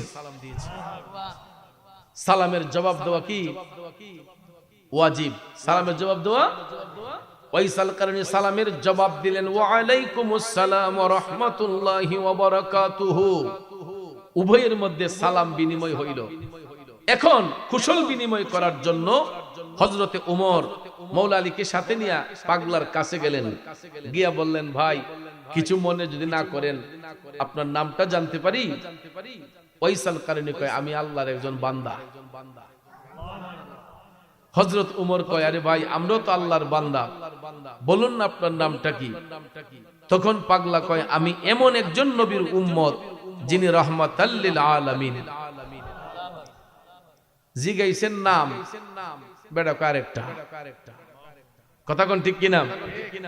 হঠাৎ করে হযরত আলী মনে পড়ে গেল আমার নবী কামলিওয়ালা তো বলেছিলেন এত সহজে সে তার নাম পরিচয় বলবে না, কিন্তু তার ডাইন হাতটা মুঠ করা থাকবে। সত্যি সত্যি দেখা যায় আমার মদিনার কামলিওয়ালা নবী মদিনা শরীফ থেকে ভবিষ্যৎবাণী করেছিলেন যে আমার পাগলার ডাইন হাতটা মুঠ করা থাকবে। সত্যি সত্যি দেখা যায় ওয়াইসাল কারণীর ডাইন হাতটা মুঠ করা।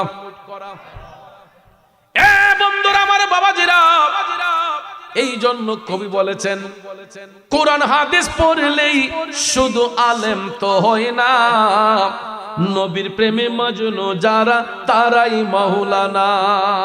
ঠিক কিনা কোন ভাইরে? নবীর ইশকের পাগল যিনি তার সিনায় এলেমের খনি, আরে ঘরে বসে দেখতে পারে সোনার মদিনা, এলেমের শহর গো নবী শাহে মদিনা, এলেমের শহর গো নবী শাহে মদিনা। কে বলে রে আমার নবী গায়েব জানে না, এলেমের শহর গো নবী শাহে মদিনা। আমার নবী ভবিষ্যৎবাণী করেছিলেন, বাস্তবে হযরত আলী হাতের মধ্যে ধরে বললেন পাগলা এবার তোমার হাতটা খোলো। হাতটা খোলার সাথে সাথে দেখা যায় আমার নবী যেই সাদা চিহ্নের কথা বলেছিলেন সত্যি সত্যি ওই সাদা চিহ্নটা ওয়াইসাল কারণীর হাতের মধ্যে দেখা যায়। আরো জোরে জোরে কন্যা সুবহানাল্লাহ। এই বন্ধু এবার হযরত ওমর ডাক দিয়া কয় ওয়াইসাল কারণী কেন এত লুকোচুরি করছো আমাদের সাথে? তুমি জানো নি আমরা কই থেকে আসছি? আমরা মদিনা শরীফ থেকে দয়াল নবীর পক্ষ হতে তোমার নিকট আগমন করেছি। এ ওয়াইসাল কারণী, আমার মদিনার কামলিওয়ালা নবী তোমাকে সালাম দিয়েছেন। নবী তার গুনাহগার উম্মতের জন্য তোমাকে দোয়া করতে বলেছেন। আর তুমি এতই ভাগ্যবান পাগলা, আমরা নবীর গোলামি কইরা যেটা অর্জন করতে পারি নাই, এই নির্জন জঙ্গলার মধ্যে থাইকা তুমি সেটা অর্জন করেছো। নেউরে পাগলা নেও, আমার নবীজির ব্যবহৃত এই জুব্বা মুবারক আমার নবী তোমার জন্য এটা হাদিয়া পাঠাইছে। আরো জোরে জোরে কন্যা সুবহানাল্লাহ। পলকে জীবন দিয়ে দেব যদি নবী তুমি চাও, কলিজা টুকরা করে দেব যদি নবী তুমি চাও। ও গোয়ারে যে আমার এই অধমে একবার দেখা দাও, হাবিবি ইয়া রাসূলুল্লাহ, হাবিবি ইয়া হাবিবাল্লাহ, বলো না ইয়া রাসূলুল্লাহ, বলো না ইয়া হাবিব। কষ্ট হচ্ছে ভাইয়েরাম। ওয়াইসাল কারণী আমার নবীর জুব্বা পাইয়া খুশি না বেজার? এই জুব্বা তিনি বুকের মধ্যে জড়াইয়া টপ টপ করে কান্না করতেছেন। টপ টপ করে চোখের পানি ছেড়ে কান্না করে। আপনারা বলেন এই কান্না কি কষ্টের কান্না?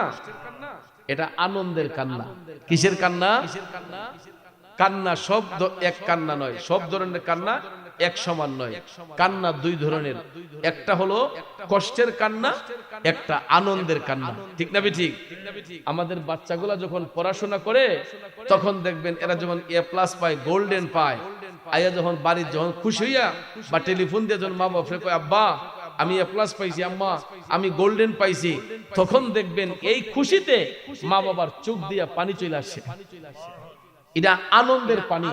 কারণ এই যে মা বাবা সন্তানের পিছনে এত পরিশ্রম করছে, ছেলে যখন ভালো রেজাল্ট করছে তখন মা বাবার জীবন ধন্য মনে করে। এত টাকা যে খরচ করছে আর কোনো দুঃখ থাকে না।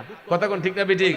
যে আমার ছেলে একটা রেজাল্ট করছে ভালো, যেমন আমি খরচ করছি আমার পুতে ভালো রেজাল্ট করছে, এই জন্য দেখবেন মনের খুশিতে বাবার চোখ দিয়া মায়ের চোখ দিয়া পানি এসে যায় মনের আনন্দে। কথা কোন ঠিক কি নাম?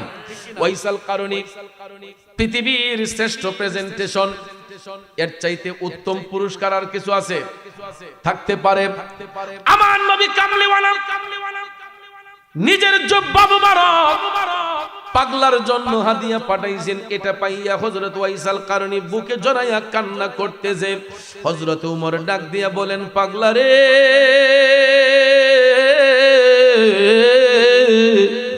এ ওয়াইসাল কারণী, আজকে তোমার কান্নার দিন নয়, আজকে তো তোমার আনন্দের দিন। এ ওয়াসকুরুনি, তুমি কান্দো কেন রে? আজকে তো তোমার ঈদের দিন। পাগলা, একটা অনুরোধ করে রাখবানি। ওয়াইসাল কারণী কয়, হুজুর কি? হযরতে ওমর বললেন, পাগলা, নবীজি এই জুব্বা মুবারক গা মুবারকে দেওয়ার পরে আজও পর্যন্ত এই জুব্বা মুবারক কারো গায়ের মধ্যে জড়ানো হয় না। হে ওয়াইস, যেহেতু নবী এটা তোমার জন্য বরাদ্দ করেছেন, একটু জুব্বাখানা গায়ে দিয়ে আমাদেরকে একটু দেখাও না, আমরা দেখতে চাই নবীজির দেওয়া জুব্বা মুবারকে তোমারে দেখতে কেমন মানায়। ওয়াইসাল কারণী মাথাটা নিচু করে কয়, হুজুর, জুব্বা যদি পড়তে হয় আমাদের কিছু সময় দিতে হবে। সুবহানাল্লাহ। আপনারা হুজুর একটু অপেক্ষা করুন, আমি গিয়ে জুব্বাটা পরে আসি। তারা ভাবলেন একটা কাপড় চেঞ্জ করতে আর কয় মিনিট বা সময় লাগে? ঠিক না বেঠিক? বললেন ঠিক আছে, আমরা অপেক্ষা করতেছি, তুমি গিয়ে কাপড়টা চেঞ্জ করে আসো। ওয়াইসাল কারণী জুব্বা মুবারক হাতে লইয়া তিনি জঙ্গলার ভিতরে গেছে গো। ওইদিকে দুইজন অপেক্ষা করতেছেন, ঘন্টা পার হইয়া যাচ্ছে। ওয়াইসাল কারণে আসার কোনো ব্যবস্থা নাই, আসার কোনো খবরই নাই। দেখা যায় সিজদার মধ্যে পড়িয়া ওয়াইসাল কারণে আমার মৌলার দরবারে কাইন্দা কয়, দয়াল আল্লাহ রে, কি নাম জপলে পাবো তোমারি। ডাকতে ডাকতে ডাকতে আমার আল্লাহ ডাকের মধ্যে সারা দিলেন। কিরে পাগলা, ডাকতেছস কেন? ওয়াইসাল কারণী সিজদার মধ্যে পইরা কয়, আল্লাহ গো, তোমার হাবিবের পক্ষ হতে আমি অধম পাগলের জন্য একটা জুব্বা হাদিয়া এসেছে। আল্লাহ তুমি যদি অনুমতি দেও আমি পাগল এই জুব্বা খানা গায়ে জড়াইতে পারি। দেখেন কেমন প্রেমের পেস খেলা খেলতেছে। ওয়াইসাল কারণী আমার নবী জুব্বা দিবেন, এটা তো পড়লেই পারা যায়। ঠিক না ঠিক?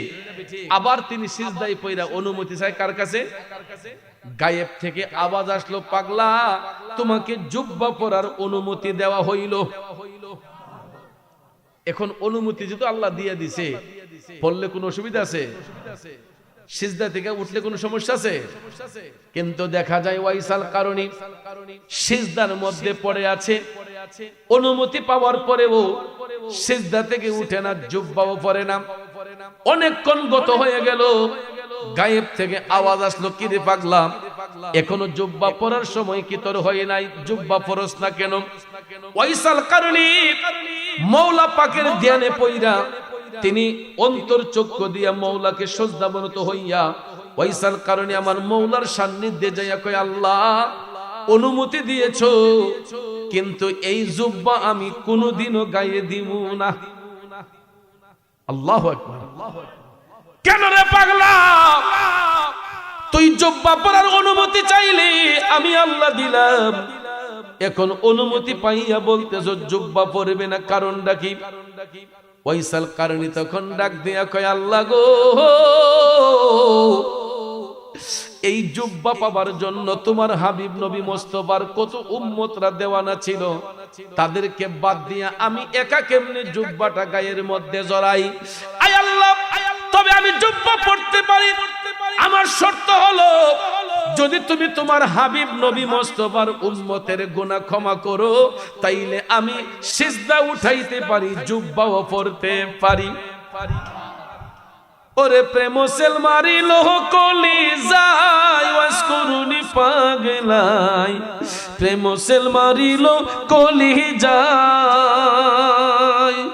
সর্বঙ্গে বিষে দৌড়ে ঔষধে না কারি করে, আরে দেখলো কত ডাক্তার রোজাই ওয়াসকুরুনি পাগলাই, ও প্রেম সেল মারিল কলি যায়।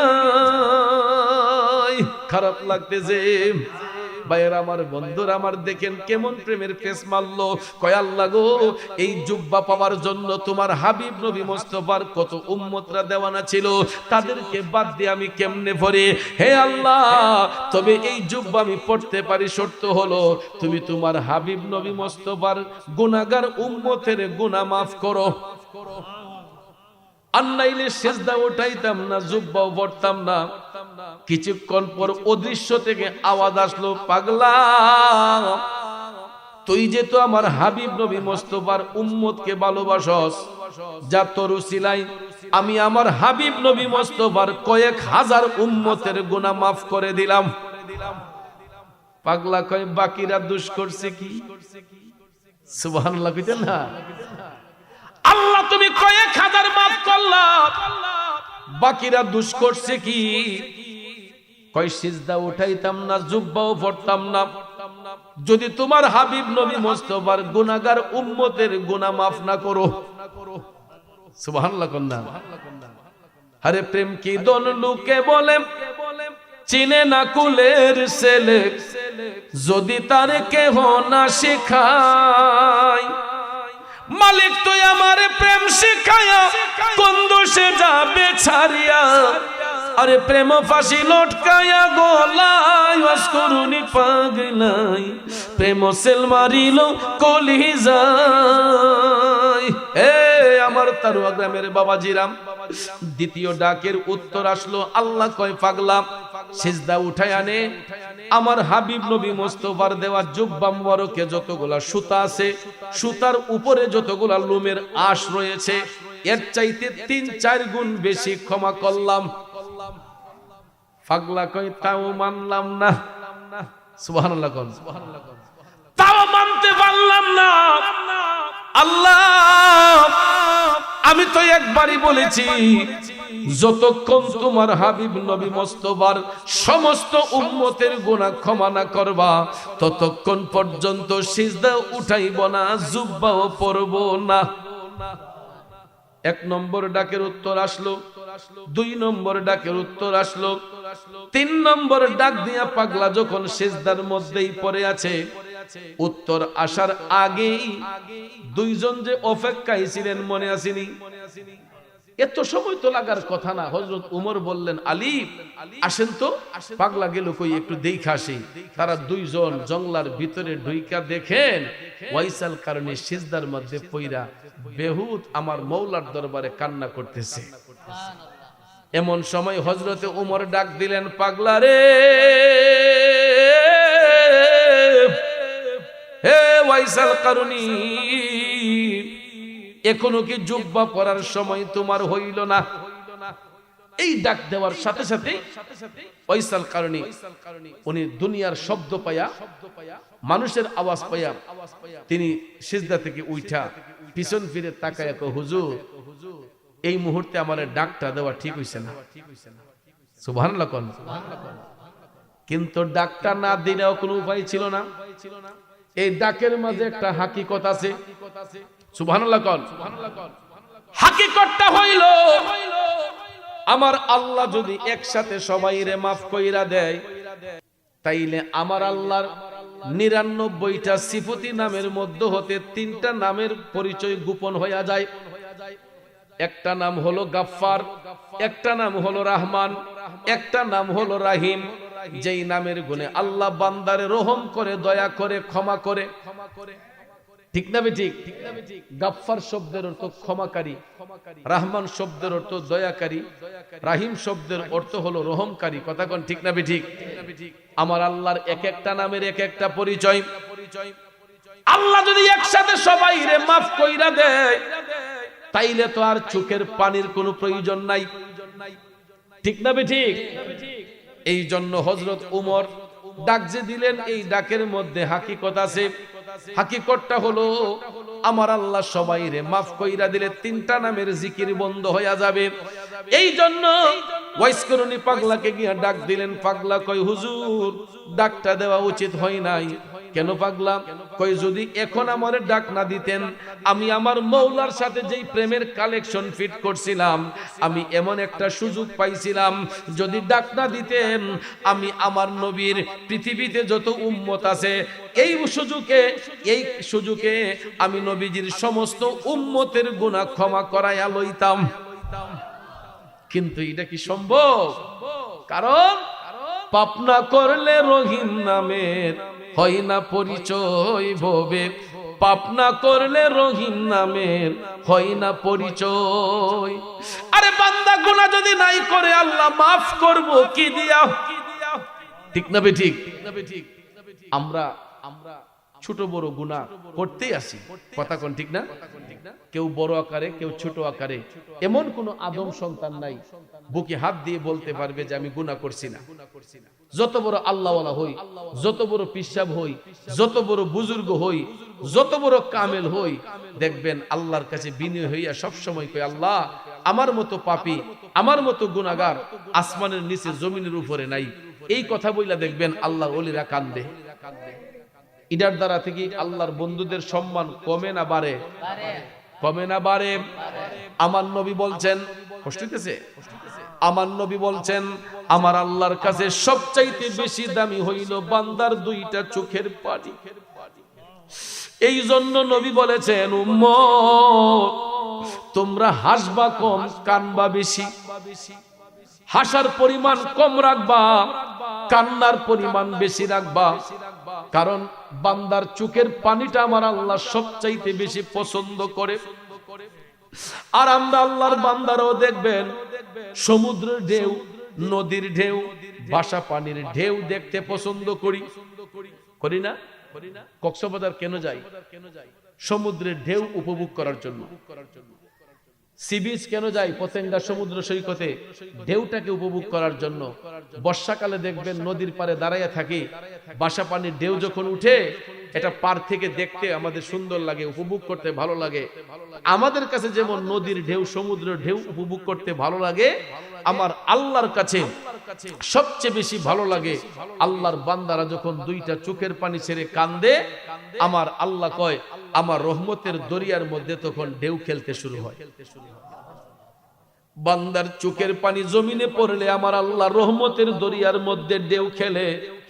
আমার আল্লাহ কয় ওই বান্দা যখন চোখের পানিটা ছাইরা দেয়, আমি আর বরদাস্ত করতে পারি না। আমার হাবিবের তুফাইলে লাওয়াজাদুল্লাহ তাওয়াবার রহিমা, আমি আমার বান্দাদের উপর রহমকারী হইয়া যাই, তাদের তওবা কবুলকারী হইয়া যাই, তাদের তওবাকে আমি গ্রান্টেড করে ফেলি। যখন বান্দারা চোখের পানি ছাইরা আল্লাহর কাছে কান্না করে, এ বন্ধু আসল মূল কথাই চলে যায়। ফয়সাল কারণে কই, হুজুর যদি ডাক না দিতেন পৃথিবীতে আমার নবীর যত উম্মত আছে এই সুযোগে সবার গুনাহ ক্ষমা করাইয়া লইতাম। হযরতে উমর ডাক দিয়া কয়, পাগলা তুমি নবীজিকে এত ভালোবাসো, নবীর উম্মতদেরকে এত ভালোবাসো, একটা বার কে নবী দেখার স্বাদ তোমার অন্তরে জাগে নাই? তুমি তো নবীর জামানায় ছিলাম। হে ওয়াজ করুনি, একটা বার কি নবী দেখার স্বাদ তোমার অন্তরে জাগলো না? এই কথাটা শুই না ফয়সাল কারণী মাথাটা নিচু কইরা হযরত উমরকে বলে, হুজুর বিয়াদবি ক্ষমা কইরেন, আমি না হয় একজন নবীর নাই দেখছি। আচ্ছা হুজুর বলেন তো আপনারা আমার দিনের নবীর দেখছেননি? এই কথা কইতে হযরত আলী হযরত উমর হাসা দিছেন। আসলে তো হাসার কথা হই, যারা পাগল আমরা তো আইলাম ওই নবীর কাছ থেকে, দেখছি মানে অবশ্যই আমরা নবীরে দেখছি। এবার ওয়াইসাল কারণে কয়, হুজুর বিয়াদবি ক্ষমা করবেন। যদি আমার নবীরে দেইকা থাকেন বলেন তো হুজুর, আমার নবীর কপাল মুবারকের ব্রু মুবারক গোলা জোড়া লাগানো ছিল নাকি আলাদা ছিল? আই হাই, এই প্রশ্ন যেই ব্যক্তি করতে পারে এটার উত্তর কি উনি দেখছে না দেখছে না? এই প্রশ্নকারী যিনি হতে পারে উনার উত্তর হলো উনি দেখছে কি দেখছে না? যখন ওয়াইসাল কারণী বলল যে হুজুর আমার নবীর কপাল মুবারকের ব্রু মুবারক গুলা জোড়া লাগালা ছিল নালগা আছেন পঞ্চান, এই কথা কইতই হযরতে উমর হযরত আলীর দিকে তাকায় বললেন, আলী পাগলা হঠাৎ করে এই প্রশ্ন করলে কেন? এটার কারণ কি? তারা দুইজন ইরানে গবেষণা করতেছেন, তাকরার করতেছেন, আলাপ আলোচনা করতেছেন। এই ফাঁকে ওয়াইসাল তোমার ডাক দিয়ে কই, পাগলা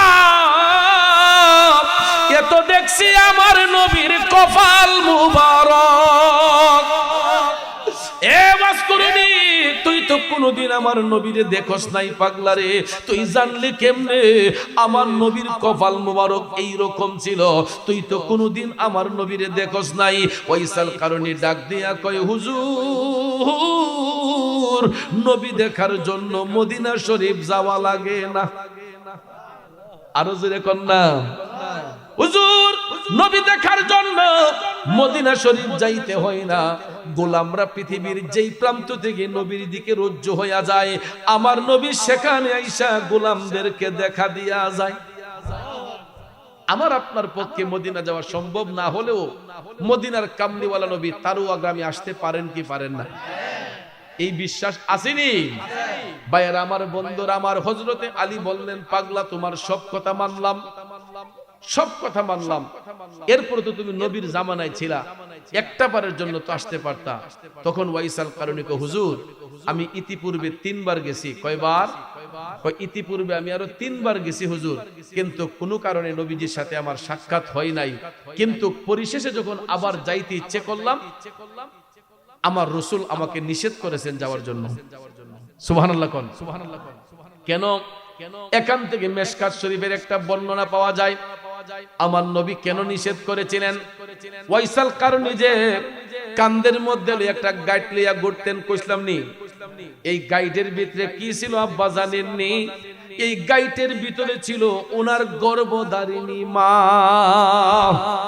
আরে মা বিনে বান্ধব নাই রে, মা বিনে বান্ধব নাই রে, এই যে সোনার দুনিয়ায় ভেবে দেখো কি করছো এই মায়ের লাগিয়া, ভেবে দেখো কি করছো এই মায়ের লাগিয়া। বন্ধু ওয়াইসাল কারণীর বৃদ্ধা মায়ের সেবা করার মতো অন্য কোনো ব্যক্তি ছিল না, অন্য কোনো লোক ছিল না। এই জন্য আমার মদিনার কামলিওয়ালা নবী বলছেন, পাগলা রে তুই আসার দরকার নাই, তুই তোর মার সেবা কর, আমি রাসূল আয়েশা তোরে দেখা দিয়া যাইমু। এখান থেকে প্রমাণ হয়ে গেল, সন্তান যদি মায়ের গোলামি করে, সন্তান যদি মায়ের সেবা করে, আমার নবীর দেখা পাইতে পারে কি পারে না? এখন আমাদের দেশে অনেক মা আছে কালো, অনেক মা আছে শ্যামবর্ণ। ওই মা গুলার সেবা করলে নবীর দেখা দিবে না? মা যদি কালো হয়, মা যদি শ্যামবর্ণ হয়, মা যদি উজ্জ্বল বর্ণের হয়, যেই কোনো কালারের হোক, চোখ যদি বোচাও হয়, চোখ যদি টেগরা হয়, চোখ যদি অন্ধ হয়, আমার নবী বলছেন কোন সন্তান যদি একবার মহব্বতের নজরে তার মার চেহারার দিকে তাকায়, আমার আল্লাহ ওই সন্তানের আমলের একটা কবুল হজের সওয়াব দান করে দেয়। আরো জোরে কোন না সুবহানাল্লাহ। বাজান, কিন্তু উপযুক্ত হইয়া আমরা অনেক সন্তান ওই মারে শত্রু মনে করি, বাবারে শত্রু মনে করি, আছে না নাই? দেখবেন কিছু কিছু সন্তান উপযুক্ত হইলে পরে কথায় কথায় মারে, ধমক মারে, বাবারে ধমক মারে, আসেনি মিয়া? পায়ে হাত ধরে বলবো, রে যুবক, একটা বার তুমি তোমার শৈশবের কথা চিন্তা করো। যখন আমি আপনি মায়ের কোলের শিশু ছিলাম, ওই মায়ের কোলে প্রস্রাব করেছি, পায়খানা করেছি। এই যে মাঘ মাসে শীতের মধ্যে ঠান্ডা পানির মধ্যে হাত দিলেই শরীরটা শিহরিত হয়ে ওঠে। কিন্তু মা বাবার মাঝখানে আমরা কুলের শিশুগুলা যখন শুইতাম, মাঝরাতে মার কোলে পেশাব করে দিয়েছি, পায়খানা করে দিয়েছি, বিছানার মধ্যে দুর্গন্ধ এসেছে, মা কিন্তু নাকের মধ্যে কোনো আতর লাগাই নাই, রুমের মধ্যে কোনো এয়ার ফ্রেশনার ব্যবহার করে নাই। আমার আপনার পেশাব পায়খানা পরিষ্কার করার জন্য আমাদের গর্ভধারিণী মারা 2 হাত দিয়া সন্তানের পেশাব পায়খানা পরিষ্কার করছে, এরপর সন্তানটারে কষ্ট দেয় নাই। মা নিজের বুকের উপরে নিজের আঁচল দিয়া সন্তানটারে চাইপা ধরছে। ভিজা জায়গার মধ্যে চলে যায় মা, শুকনা জায়গার মধ্যে রাখে আমাদের মতো সন্তানদেরকে, ঠিক কিনা কম? ওরে হাতে পায়ে তেল মাইখা মাই দিল শক্ত করি, প্রসাব পায়খানা আমি মায়ের কোলে করি, তবু না আমার রাগ হইল ভিজলো গুয়ে মুতে, আমার সুখ নাই রাখিয়া মাই থাকে ভিজাতে। আরে ও সুখ হইলে দেখি চায়া আমার মাই রইছে বিছানায় বইয়া রে, বলে আমায় আল্লাহ যাও গো নয়া সন্তানের নিও না, দুঃখের দরদি আমার জনম দুঃখী মা, গর্ভধারিণী মা জনম দুঃখিনী মা, দুঃখের দরদি আমার জনম দুঃখী। এ যুবক, বন্ধু হারাইলে বন্ধু পাওয়া যায়, ভাই যদি একটা চলে যায় আরেকটারে ভাই বলে ডাকা যায়। মনে রাখবা যুবক, মা বাবা যদি হারিয়ে যায়, এই 2টা আসনে অন্য কোন নারীকে পুরুষকে বসাইলে নিজের মা বাবার মতো কি স্বাদ পাওয়া যায়? সব শূন্যস্থান পূরণ করা যায়, 2টা শূন্যস্থান কোনোদিন পূরণ করা যায় না। সব শূন্যস্থান পূরণ করা যায়, 2টা শূন্যস্থান কোনোদিন পূরণ করা যায় না। যদি ঘরে মা থাকে না, বাবা থাকে না, মা না থাকে, বাবা না থাকে, এই 2টা আসনে অন্য কোন নারী পুরুষরে বসাইলে নিজের মা বাবার মতো কি আরাম পাওয়া যাবে? এই জন্য আজকে যারা বাবা হারাইছে এরা বুঝে বাবার কি প্রয়োজন, যারা মা হারাইছে এরা জানে মার কি বেদন। কথা কোন ঠিক কিনা? একটু আগে যার ঘরে বৈশা খাবার খাইলাম, আমার স্নেহের জনি মিয়া, আমার বন্ধু বর রনি মিয়া, খাবার খাইয়া যখন ঘরের মধ্যে একটু হাত তুলবো, জানতে চাইলাম যে আপনার আব্বা আসেনি? কয় না হুজুর, আমার আব্বা দুনিয়াতে নাই। এই রকম ভাবে আমার মতো আরো কত বাবা হারা সন্তান জানি এই জান্নাতের বাগানে বসা। আজকে আমরা হারে হারে টের পাচ্ছি বাবা যে কি বট গাছের মতো ছায়া দিয়া রাখতো, সংসারটা কেমনে চলতো এই কোনো হিসাবই আমাদের ছিল না। এখন নিজেরা যখন সংসার চালাই, হারে হারে এখন বাবারে ফিল করি, বাবারে মিস করি। আহ, আব্বা না জানি এমন কষ্ট করছে। আগে যখন বাবার হোটেলে খাইতাম তখন অনেক সময় বুঝতাম না, এদিক সেদিক চলে যাইতাম।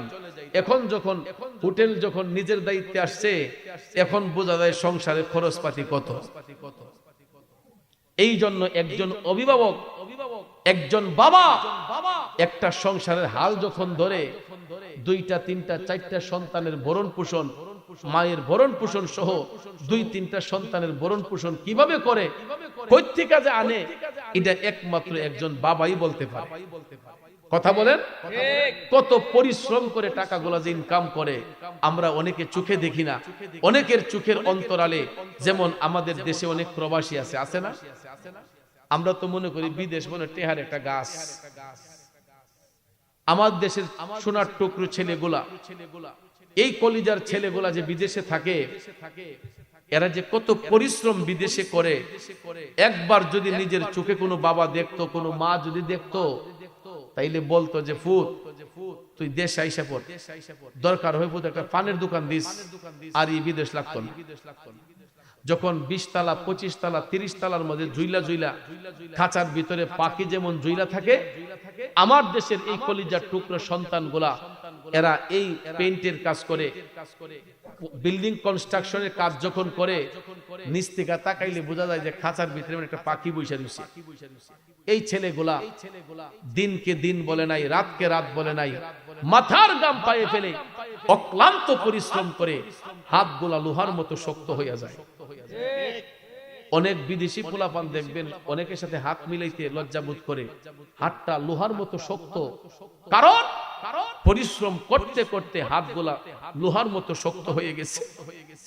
এই ছেলেগুলা কষ্ট করলো কার জন্য? তার পরিবারের জন্য, ছেলে মেয়ের জন্য, সংসারের জন্য। কথা কোন ঠিক কিনা? একটা পরিবার কেমনে সুন্দরভাবে চলবে, একটা পরিবারে কিভাবে আয় উন্নতি বাড়বে, এই বিদেশি লোকগুলা যদি রেমিটেন্স এই দেশে না পাঠাতো, আমরা আজকে একজনের কেল্লা আরেকজনে ফাটাইলাম। বর্তমানও কিছুদিন আগে আমাদের মধ্যে যে একটা অর্থনৈতিক ক্রাইসিস গিয়েছে সারা বিশ্বে, করোনা মহামারীর পরে যে একটা অর্থনৈতিক ক্রাইসিস গিয়েছে, ভাইয়ার আমার, যদি আমাদের প্রবাসী রেমিটেন্স যোদ্ধারা না থাকতো, তাহলে আমরা হারে হারে টের পাইতাম যে রিজিক কি জিনিস। কথা কোন ঠিক না ঠিক?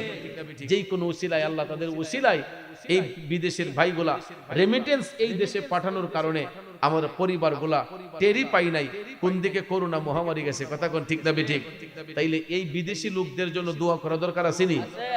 এরপরে দেখেন আমাদের দেশের প্রবাসীরা, আমি অতি দুঃখের সহিত আমি এই কথাটা বলছি, এরা যখন 1 বছর 2 বছর বিদেশ থাইকা বাড়িতে যখন আসে, অনেক সময় শখ কইরা ছেলের লাগে একটা মোবাইল আনে, অনেক সময় শখ কইরা মাল লাগে একটা স্বর্ণের চেইন আনে, বিবির জন্য একটা আংটি আনে, কানের একটা দুল আনে, কিছু খরচপাতি কইরা কেনাকাটা কইরা বড় আশা নিয়া বাংলাদেশে আসে।